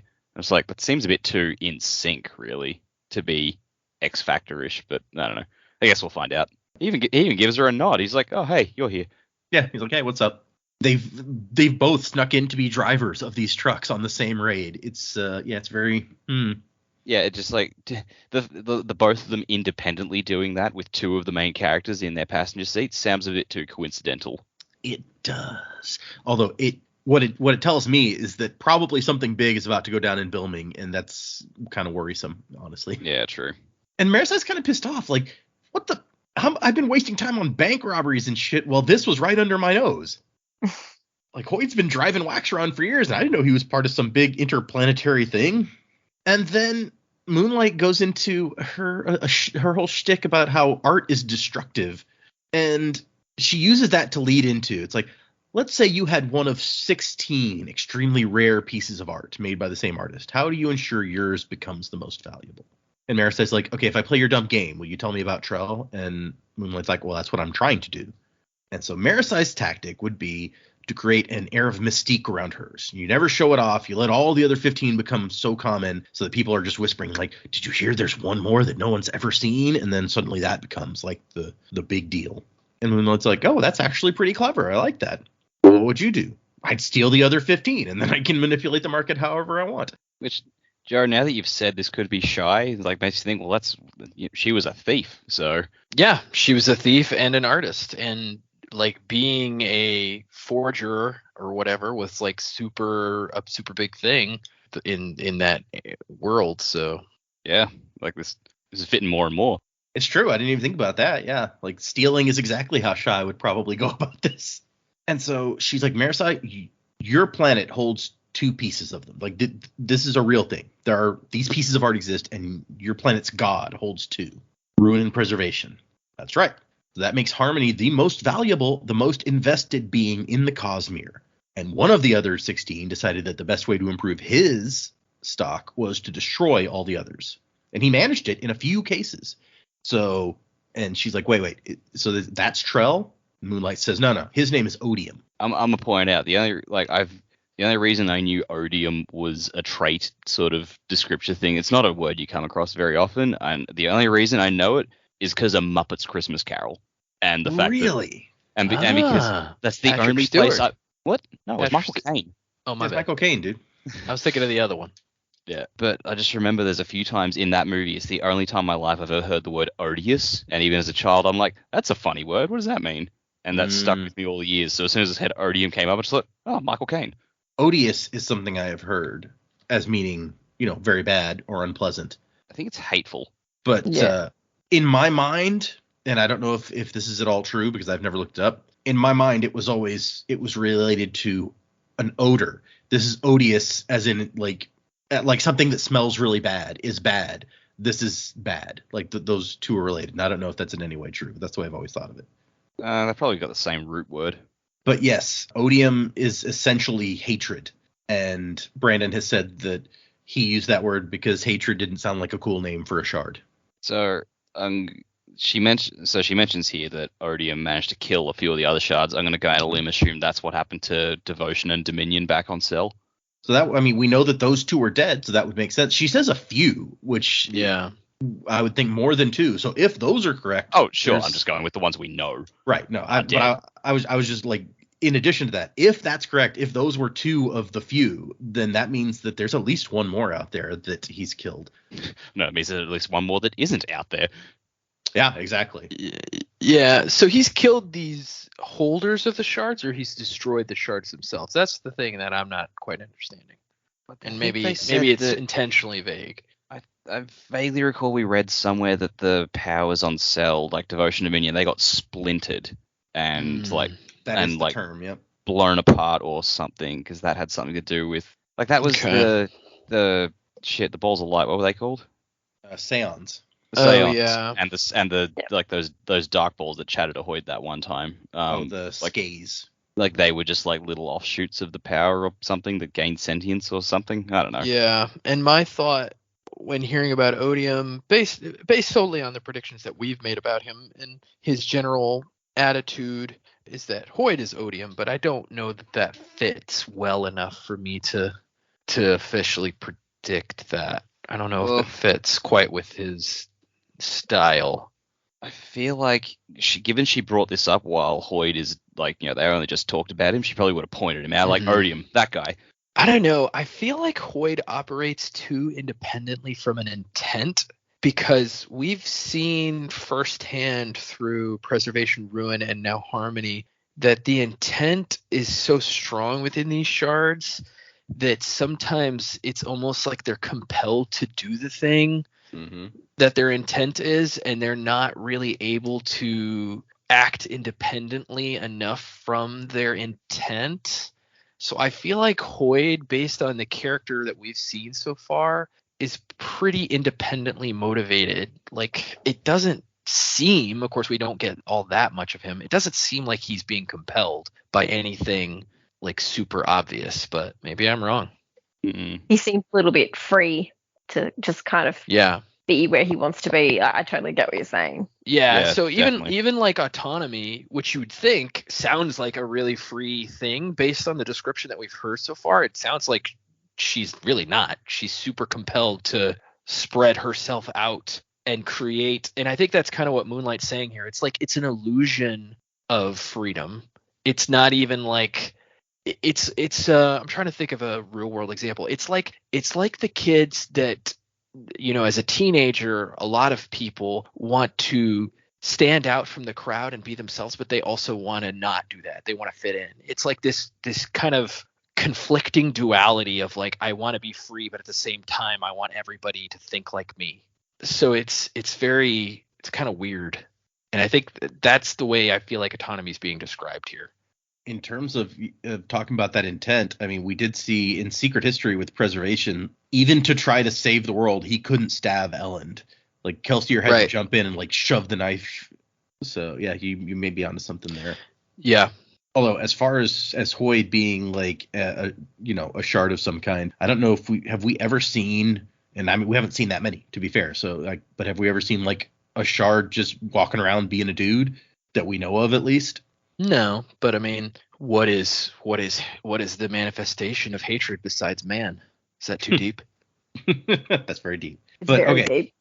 To read the reference that Dak was making back in Arcanum Unbounded in the Cell System essay, Chris writes that it's difficult to determine for certain because at some point in the distant past, Both devotion and dominion were destroyed. Their investiture, their power was splintered, their minds ripped away, their souls sent into the beyond. So it sounds like both the people and the power, or the shard itself, was destroyed in some way. And we know that all of the investiture, the power that belonged to dominion and devotion, was dumped into the cognitive realm where it does not belong, and became the door, as they talk about in Elantris. Okay, sorry, going back. So Odium is killed some dudes, but Autonomy is different. And she's like, you see these buildings, all the houses, they're all pieces of a bigger art installation. But it's not even yours, because it's from a Taldane movement known as brutalism.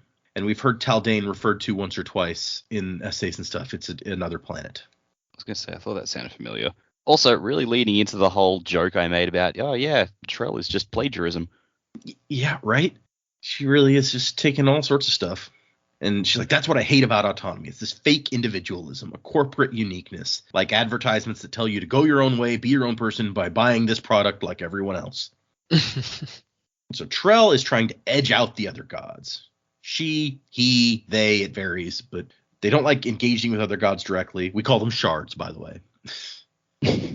Yeah, catch up. So Autonomy is trying to fill up the Cosmere with versions of herself and push everybody else out. And that's what she says. Trellism is the remnants of an ancient religion originally founded by Autonomy long, long ago, a seed for when she decided to move in. And so she tells her about how, like, Autonomy's going to leave a piece of herself behind and find someone to take up that role. And Marasai goes, so she's role playing with herself? I was like, just Marasai play D&D? I don't know.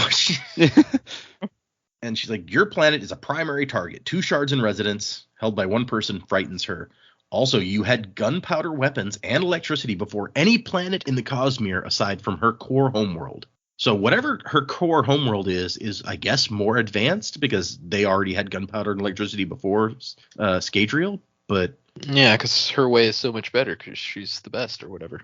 Scadrial, I guess we're finding out, is the second most technologically advanced planet in the Cosmere. So that's information.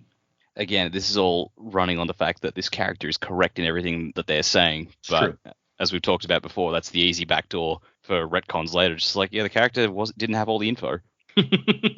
Yeah, there's another planet out there somewhere that's like spaceships and shit already. Yeah. Could be. And so she says that Telson has been chosen, which we already found out a minute ago. But Marasai goes, wax his sister, and then thinks, damn. So that's a popular thing for people to be thinking and saying these chapters. But Moonlight also says that with Autonomy, there's always rivalry within the ranks. Like, you have to prove you're the strongest to be in charge, or somebody else is going to put you out of the way. Yeah, it's real survival of the fittest. So the city is all designed by one architect that Telson promoted 5 years ago. So yes, she is so much in charge of this place that she can just choose who designs the city, basically. And this is where Moonlight points out, like, even if you go against what you're told with Autonomy, if you're successful, then you get rewarded. If you fail, it does not go so well for you. And Marasai's like, why are you even telling me all this? And Moonlight says, well, you've impressed my organization. We who defend Scadrial have to move very carefully. There are forces, including Harmony, that might crush us if we take the wrong step. So they're not exactly friends with Harmony, I guess? Yeah. And the Mitsubishi company is hardcore in this universe. No joke. Yeah. But what I found most interesting is what she referred to them as, we who protect Scadrial. So it's like, it sounds like this is a whole group that's sole purpose is to protect Scadrial. That is what it sounds like. Some sort of interstellar Illuminati. And then they get into a discussion about art being reproduced, and Moonlight thinks that it's crass. And Marasai's like, shouldn't everybody get to enjoy nice art? And so it's just a little side note there. And Moonlight says she's not going to interfere. But it doesn't sound like she's exactly going to help either. She's just here to watch. And so she's like, so if bullets start flying, you're just going to sit here? And Moonlight's like, yeah, just consider me an external admirer of your work. Interested in the quirks of those who follow the law and their value. So that really does sound like she's like, I don't follow the law. I'm interested in you weirdos who do. And then they pull up to the warehouse, and that is the end of our chapters. So yeah, that's a thing. I like Joe. I like Joe's idea. That I can fully admit that was not at all my thought when I got there. That could be shy, but you have pulled out a lot of really good connections. That I'm like, well, I was dumb for not seeing those.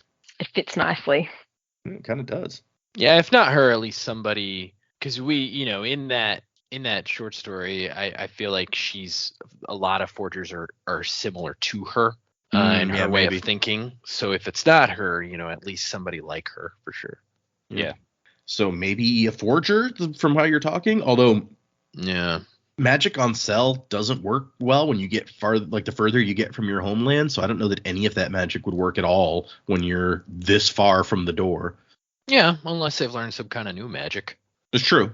Or, I I mean, we saw the Elantrians in Secret History like piping in door energy to make their fortress or whatever. So Yeah, pretty weird stuff, and they were on Scadrial doing that. So okay, let's do predicaments, peoples. What's gonna happen? We got so much Cosmere information here. We got 2 new shard names. We got all sorts of stuff. we got a lot of information because of that. I'm almost at a loss of like how to order it and come up with possible theories. But I feel like I've touched on some things during the show. I'll kind of reiterate some of that stuff. So I don't think, we talked in the past. I don't think the Bilming stuff is going to go well. I think bullets are going to start flying, and there may not be intercession by our new friends, because it sounds like she said she wasn't going to intercede on their behalf. So we'll see, I guess, how that goes. Now, no promises from Hoyd, but he usually doesn't intercede on stuff like this. So we don't know what he's going to do. He's the wild card in the situation for sure. I don't know that we've ever seen him like get involved in stuff. Yeah, not directly anyway. Definitely not. To a large extent. So I'm not sure that that's going to play out, but yeah, it'd be interesting if Hoyd was odium. Yeah. But I kind of don't think so, based on the personality traits that we've seen from him so far. But yeah, so I guess since we've gotten a lot of information about kind of the threat here, I think that I'm just going to start making predictions for what's going to happen as far as the whole Telson situation. So obviously we've set up for our heroes to converge in Bilming, because that's where Wax is going to go. Marisai and Wayne are already there, so I assume they're all going to team up, or at least he's going to pass. They're going to trade information, and he's going to go after Telson. And I think possibly, since the other two have met this, well, at least Marisai has met this off-worlder. Maybe them being impressed with her, maybe she's going to be tapped to try to take care of this army somehow. I don't know how that would happen, but since she's made the connection with somebody who's clearly not from their planet, it would make sense if they're impressed with her and they're watching her, that maybe they want to tap her to take care of some stuff. So maybe they'll go hunt the army or do something to prevent the army from coming. Because I don't think, my overall long prediction here is, I think Wax is going to be able to stop his sister, but I don't think that's going to in any way stop Autonomy / Trell, whatever, from trying to bring this army. So there's got to be some kind of contingent that goes and takes care of that. I don't think we can handle one thing at a time here. And if these people aren't in league with Harmony, the ones that Marisai have met, then they're obviously not the help that he intended, unless he did intend it and he just, in his natural Harmony way, was kind of like, yeah, I'll let this happen. So, that's kind of where I think we're headed. That's really as much as I've got. I don't have any concrete things, just because I'm kind of on information overload here, but really excited. I can honestly say I was not expecting all this information in these chapters. And I would say that when Brandon said at the con that he took the gloves off, he meant it. Like, this is, all, there's a lot of stuff going on, a lot of outside of Scadrial stuff. So really cool to kind of see this all kind of converge. I feel like it's kind of nice that we got to read this next, because we're getting to experience, I think, what a lot of fans of his are getting to experience, and we're getting to experience it at the same time. Like, a lot of people were reading this and thinking it's all starting to like weave together. At least that's the sense that I'm getting. So I'm excited for the possibilities of what that's going to mean, especially since we're possibly going to be introduced to people that from worlds we don't even know anything about yet. Yep. I think this girl's from Cell. She may not be, but we could be introduced to more people that aren't from Cell. So interesting, exciting. So I'm ready to read more for sure. It's interesting what you said about, because Harmony specifically mentioned that some of the help he was sending didn't know that they were being sent by him. So if Right. he does know about this group, maybe they are part of the help. Maybe he's manipulated them without them knowing. Right. Which, I mean, if they're acting on Scadrial before he lost his like powers, I don't see how he wouldn't know about them unless they have some way to hide from him. But I don't know. That's true. But yeah, I mean, if they're wanting to defend Scadrial, they don't seem to like autonomy any more than Harmony does. So Yeah. hopefully Certainly they not would be this kind of lady. on our side. Yeah. Well, if autonomy wants to destroy Scadrial, I'm pretty sure the people that describe themselves as the protectors of Scadrial would not want that to happen. Yeah, probably not. Yeah. There's a lot of information to take in here, and I'm also finding it a little bit hard to sort of comprehend where things are going to go.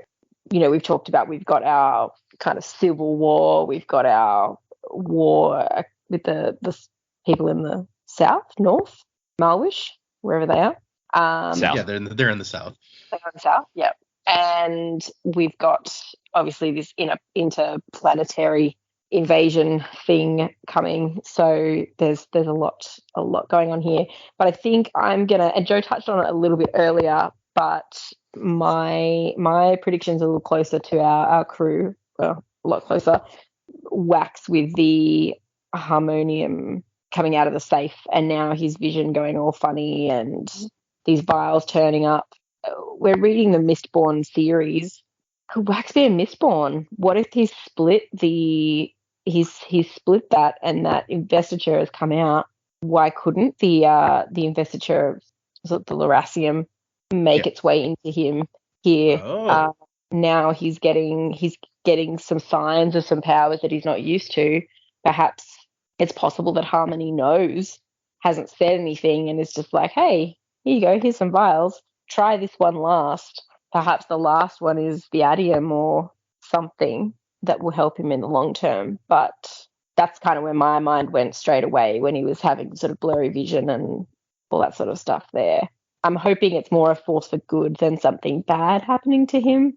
It could obviously go the other way if I'm thinking on those lines. There could be something about the Trellium there happening to him. I just think it would be weird.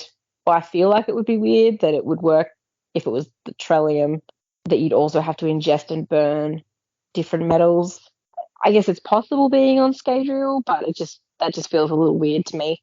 But I'm hoping, seeing as we're in, book 3 of the second era of Mistborn, maybe we end up seeing a Mistborn again.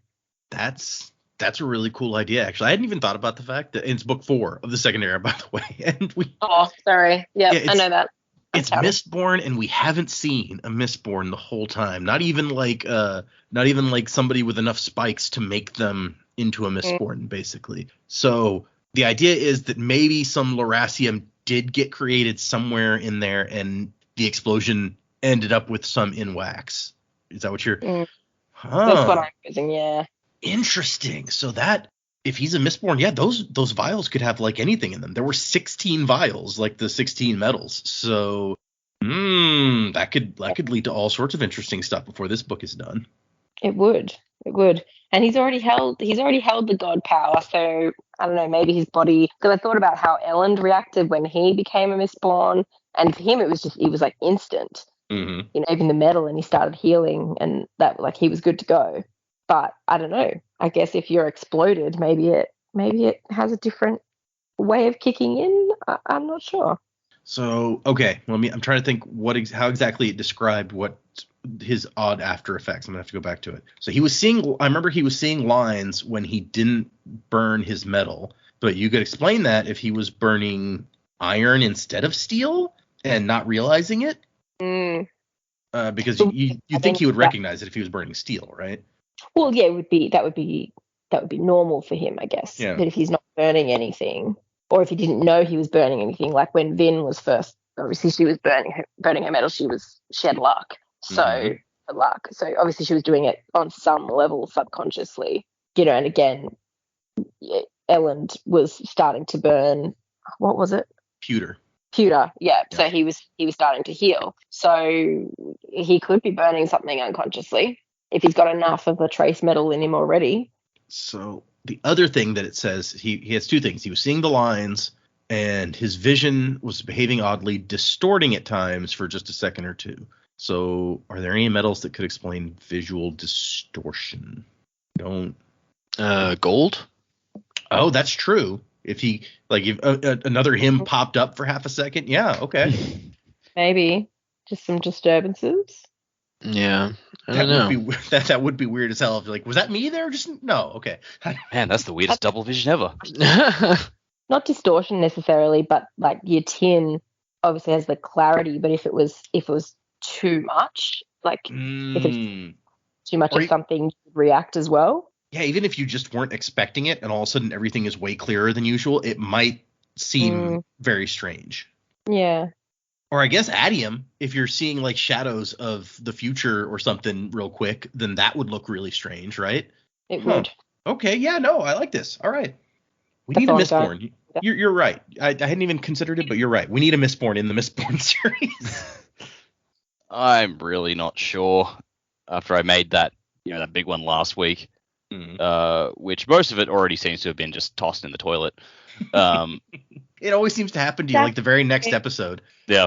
I mean, there's still some options there, like the whole, actually pursuing Hoyd idea that Trell is just following up on him because he's known to the shards. So I was trying to puzzle out as soon as we found out who Trell really was, their shard power. My mind immediately went to, okay, there's always a push and a pull in this universe. All the shards have sort of opposites. Like I'm still not sure if ruin and preservation can really be called opposites, but they worked in direct conflict to each other. So I'm just like, okay.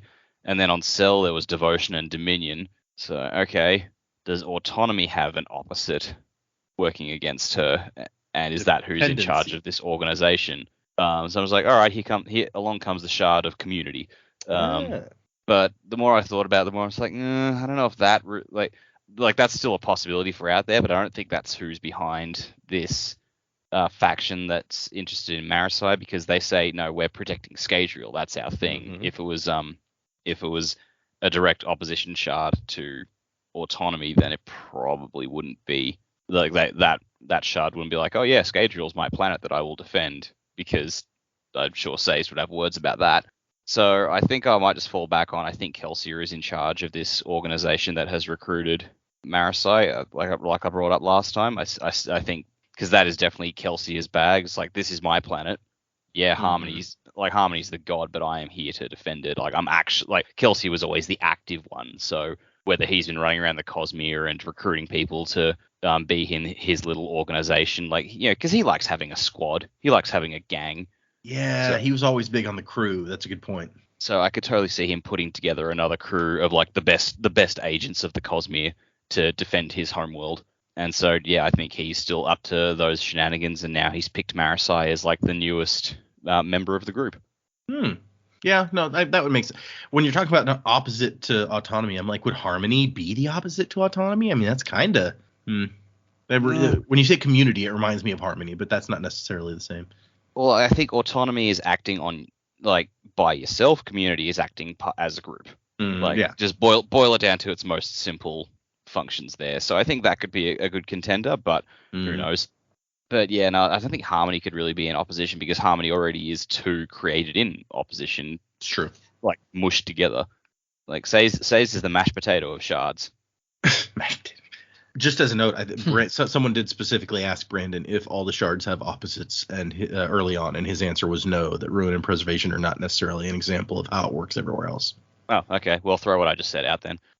It's not to say that, I mean, because you pointed out that Dominion and Devotion are kind of also opposites in a way, so it's possible that some other ones do, but yeah, not necessarily all of them.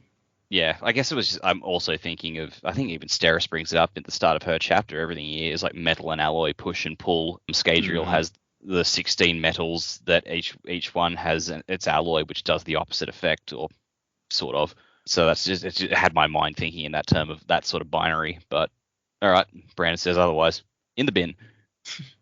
But that's, whether it's Kelsier or whoever else, another shard, whatever, that has created this organization, it makes you wonder, this person's clearly not from Scadrial. They told us that much. Whether they're from Cell, whether they're, a forger or whatever, wherever they're from, whoever they are, whoever started this organization get people from other planets so interested in protecting Scadrial? Well, that was like Kelsier was always a charismatic bastard. He always found people and would find some way to convince them. Kelsier was very good at reading people. He could work out what it was they wanted and convince them that they would be able to get that by helping him. So he could still be doing that on a grander scale. Like I'm assuming that it's probably could be similar to a Vin situation. He found people who like were lost, alone. They had no purpose in life. He gave them safety. He gave them power with which they could help themselves, and did it in such a way that they felt indebted to him and were willing to help him do as he saw fit. So that's an interesting thought. Yeah. Okay. I like that. Yep. I like that all these little bits that could be in favor of Kelsier and that theory of yours. That's you got some support going there at the very least. That's yeah. It all just goes into Kelsier's character and I think maybe Marsh could be like his eyes on the ground. Like, you know, Kelsier's off doing his thing throughout the Cosmere, and every so often he just gets the mental telegram from Marsh like, hey dude, shit's going down, you might want to come back. He's like, oh, okay, guys, we got to go. Kelsier's out here scamming people all over the place. Yep. Okay. This was a good day for some theories. I like this. Y'all all had some very interesting ideas out here. None of us contradicted each other this time. That's always fun. They're all about different things. So everybody could be right, potentially, is what you're saying. Yeah. Sure. I like it when we're right. I don't know whether the audience likes it better when you pull out some great theories that turn out to be right, or when you pull out some great theories that turn out to be horribly wrong. I feel like it's a toss-up. I feel like a throwaway theory that turns out to be right early in the book is impressive. Mm-hmm. Agreed. But a wrong theory is always fun. Especially when it's a wrong theory we can stick to forever. I was gonna say, It's like if it's a wrong theory, it's got to be one we can hang on to for a while and make a joke out of. Otherwise, it's kind of flash in the pan. But if we get a theory right, people remember that, and then when we ever go back to reread these books, we go over that plot twist, and it's like, oh yeah, like we totally called this out of fucking nowhere. Okay, I guess we'll move into some emails. And actually, we once again have several emails that are like, we're not going to read till we get to the end of the book, because parts of them have pretty late stuff in them. Although one has stuff for chapter 23, which we're probably reading next time, so we can read that one next time. But we're going to do one today, and this one is from Carolina, who we talked about last time. It says, hello from Estonia. Hi, Data, Joe, Jamie, and Dak. I'm writing you all the way from Estonia. I am Carolina from a recent patch of Patreon supporters. By the way, nice job pronouncing my name correctly. I hope I haven't changed it and I'm still saying it correctly. You could have reviewed the recording, dude. I could have. Thanks, Joe. Do you think Data's the kind of guy that goes and listens back to the recordings and is like, oh yeah, that's how I did that? He's not that guy. I do lots of researching for this program, and I have source material open at all times while we're recording, so I can quickly look up stuff we're talking about to make sure I don't say the wrong thing. Sure. I do not go back and listen to our old episodes. That's correct. I don't want to hear me talk. I already had to do it when I edited it. So yeah, I totally get that. Not interested in it. She says, thanks, Joe, for making me a sentry. This might explain my sleepless nights reading all the way until 5 a.m. and then being a zombie at work the next day. Oh, man, I feel that. Right. I found your podcast while I was preparing myself for a Mistborn Era 2 reread leading up to the Lost Metal release. I especially enjoy your podcast because I don't have to know all the words of Brandon to understand what's going on in the Cosmere. I usually am an extremely quick reader, like Data, and never pick up on connections until someone points them out to me. So I appreciate you, Data, for taking our hands and gently leading us through the wonders of the Cosmere without getting overwhelmed. I actually binged all of this podcast in the summer while on vacation. You were a great distraction while I was mowing my lawn. I hate mowing the lawn. Just throwing that out there. That's not what she said. That's what I say. Right. I don't mind it. I have gotten only 2 people in my life to read Sanderson, so I don't have anyone to discuss the new books with me. My partner has only listened to the Skyward series and White Sand graphic audio with me on our long car rides, and my best friend has only read Mistborn Era 1. Her favorite character is Kelsier, and she would love to read more about him, but she hasn't picked up Secret History. Like, please, girl. I really need you to read it to discuss Kelsier theories with me. But I haven't finished Wheel of Time like she's asked me multiple times, so I guess we're both at fault here. Wheel of Time is hard to finish. Dak will attest to that. Well, again, I don't want to belabor that point, but yeah, I struggled and I gave up after 4 books. I finished them real fast, but it was not the easiest. There's so much. Well, yeah, you started reading them because like after I'd started reading them, and you were like finished before I even got to book 4 because it was just his writing style didn't quite do it for me. There's a lot of detail. But a lot of it was repetitive was the problem. I'm just like, we've had this conversation like 50 million times already. How are we having the same conversation? Well, I mean, there's lots of people who will point out lots of issues with him, especially his depiction of female characters, which did bother me a lot. But I guess we won't go into that much. But yeah, there's issues. Yeah, this ain't the Sanderlanche. I finished The Lost Metal in 3 days, and I needed to get some thoughts from other people, so I had to join your Patreon to see what Data was thinking. I remember reading the book and thinking about all the Cosmere connections and hoping that Data would decide to allow you to read this next. My verdict was the same as his, that you have enough Cosmere awareness to read it immediately after the Bands of Mourning. So thank you, Data, for allowing them to read it and enabling me to have someone to quote-unquote discuss this book with, although this discussion is mostly one-sided. I'm glad I managed to stay spoiler-free, and I figured out some characters by myself, so I wish you all the joys of meeting old friends. Just be prepared for the ending. I think this is my favorite of all the Mistborn books. This book sets up so much for Mistborn Era 3. It makes me sad that it's probably a couple of years away still. I mean, yeah, he's going to start working on that after he does the last Stormlight book. By the time you're reading this on the podcast, Koloss Headmunching Day has probably already passed. But still, happy Koloss Headmunching Day. That was Monday, the 19th. And that was Brandon's birthday. I can't wait to read The State of the Sanderson, which he did release just recently. Since I have my birthday on the same day as Sanderson, I always treat it as a birthday present for myself. I'm hoping for some Hollywood news in this year's update. Wasn't to the time of next, Carolina. There was no Hollywood news. He actually specifically called out. It's like, I still can't give you any news. Hopefully by next year, I will be able to give some of the news. He could just say it's moving forward better than it ever has before. So honestly, the most interesting thing I found in that was he announced his new proposed name for the 5th Stormlight book. That he's like, this is probably the name we're going to go with. Yeah. I mean, when you raise millions of dollars on a Kickstarter, Hollywood's going to go well for you, I would imagine. Hollywood responds to money. Yes. They see the fat money cake and they say, we want piece of cake, please. Give us all the cake. Money for us. So yes, that was I'm almost certain it's going to end up being a Mistborn movie. That's my hope anyway. He definitely implied at least that it was a movie we are talking about. So which that's been a question even up till now. He just kept saying Hollywood, and sort of like, is it a movie? Is it a TV show? Are they going to turn Stormlight into an anime series, which is the way a lot of people want to see that done, while other people insist that no, that'd be a terrible way to do it. But whatever. Man, if it's Hollywood, they're not going to go anime. Yeah, no. Nah. I guess it depends on who you're talking about in Hollywood. I mean, everybody's hanging out. But anyways, so Mistborn seems like a good candidate to me. But there's, I mean, like Skyward or something, if they're wanting to do some sci-fi. It'll be a while before we get to that, but it's out there. Also, The State of the Sanderson had some really interesting stuff. Everybody should go read that if you haven't. I skipped it since I don't do audiobooks. He had a big section about audiobooks and what was coming out there. And I skipped it at first because I don't care. I'm not going to buy the audiobooks. But somebody on the Discord mentioned something and it made me go back and read it. He writes an essay practically in here where he just calls out Audible on their crappy practices.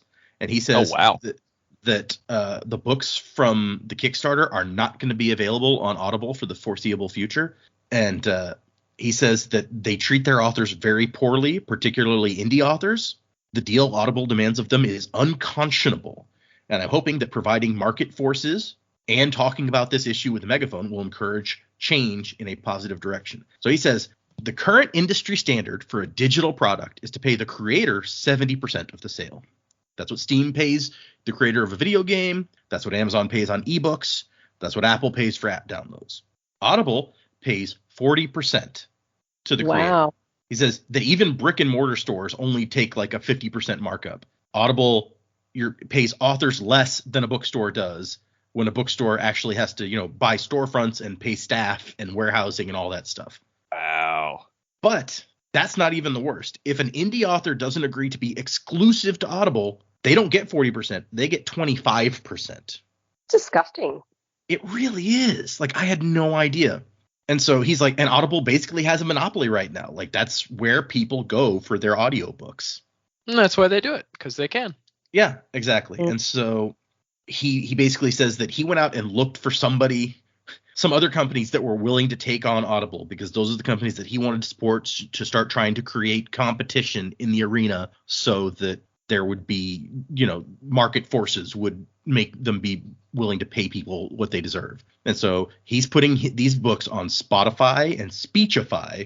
And he says that the Spotify deal, there's an NDA on that, so he can't say what he's getting. But Speechify, on the other hand, they were super excited, and they're like, we'll give you 100%. Just have Brandon Sanderson on our platform, basically, and draw people here. And he was like, so wait, is that the deal you'd give some other authors, or is that just the Brandon Sanderson deal? And so they were like, okay, well, we'd give other authors like the industry standard of 70% if they list their books directly on Speechify a la carte. And so he said, I will take that deal, and I will put my books with you if you let me make that deal public, so that any other author out there knows this is what you say you're willing to pay them. And so that's he says a lot more, but those were the interesting things that I pulled out to share on here, because I agree that this is something that people should know if they don't, because that's insane. Yeah, that's nuts. He also mentions that for the Lost Metal, pre-orders were 75% audio, and almost all of that was through Audible. So this is a big share of this market. But yes, and so, but yeah, like I said, the only other interesting thing I found in here was that the name of the next Stormlight book is probably going to be The Knights of Wind and Truth, which is a little dramatic for me compared to some of the other ones. But it's his book; he can call it what he wants. That means nothing to me. It's like, is this good? Is this relevant? Who knows? And then there's a section where he starts talking about his company, like he talked about in his speech, right, about how much the company has grown. But there's a section that his wife writes, who is the co-president of Dragonsteel, while he is the CEO. And so the one funny thing in here is when Brandon and I signed the paperwork to create our LLC, I listed my official title as Queen, and he was president. And so I was like, that's kind of hilarious that that's her official title in this company. But I guess that we were talking about her earlier and how understanding she would have to be of how much time he spends. But I guess she's a big part of this business at this point. So it's good for her when he writes books too, I said. Okay. If you would like to send us emails like Carolina did, then our address is thesanderlanche@gmail.com. You can find us on Patreon, where my reactions to The Lost Metal are still going up on Tuesdays and Thursdays, on Instagram and Twitter and Facebook. Usually the thing I update the most is Twitter, honestly, because it automatically updates when our episodes come out. And if we don't have an episode, that's always the first place I go to post, hey, everyone, no episode this week, other than the Discord. If you really want to stay up to date on everything, the Discord is the first place that I let people know. Like, as soon as we were done recording the last episode before we had to skip a week, I went in and I was like, hey, by the way, week after next, we're not going to have a new episode, guys. Stuff's going on. So the Discord knew way ahead. But yeah. Sorry, and if they want to get in the Discord, they just need to send you an email and let you know, right? I updated our official website, www.thesanderlanche.com. And if you look at the very top of the page, there's a link to join the Discord right on there. Also a link to our Patreon, although that's not hard to find. So if you want to join, go to our website, click the thing. It's a link directly to join up. For next time, we are reading 6 more chapters. So chapters 21 through 26. I don't know how they could possibly compare to all the crazy information we got in these, but who knows? Maybe we get Hoyd's life story. That will definitely blow our fucking minds. I think Hoyd's life story is supposed to get its own book or possibly trilogy. Trilogy. Cool. Yeah. So did you say that was inclusive 26? Yes, up through 26. It should be. It's 6 chapters, and so you start on 21 and go through 26. Yeah. Just putting my bookmarks in. So yeah, if you're following along, like some people out there specifically told us they are, that's for next time. 26 chapters, not 26 chapters. That would be. It's gonna be a long ass episode. Episode. we're just gonna finish the book. It's fine. I don't think I would finish the book, honestly. There are 74 chapters in this book. So. But yes, readers, fellow readers, 6 more chapters for next time. Music by Miracle of Sound. Thank you, everyone, for listening. Thank you, patrons, for backing. Really appreciate all of you. Thank you, everyone who participates in our Discord. You guys are awesome. And wasing to the time of next. Colo?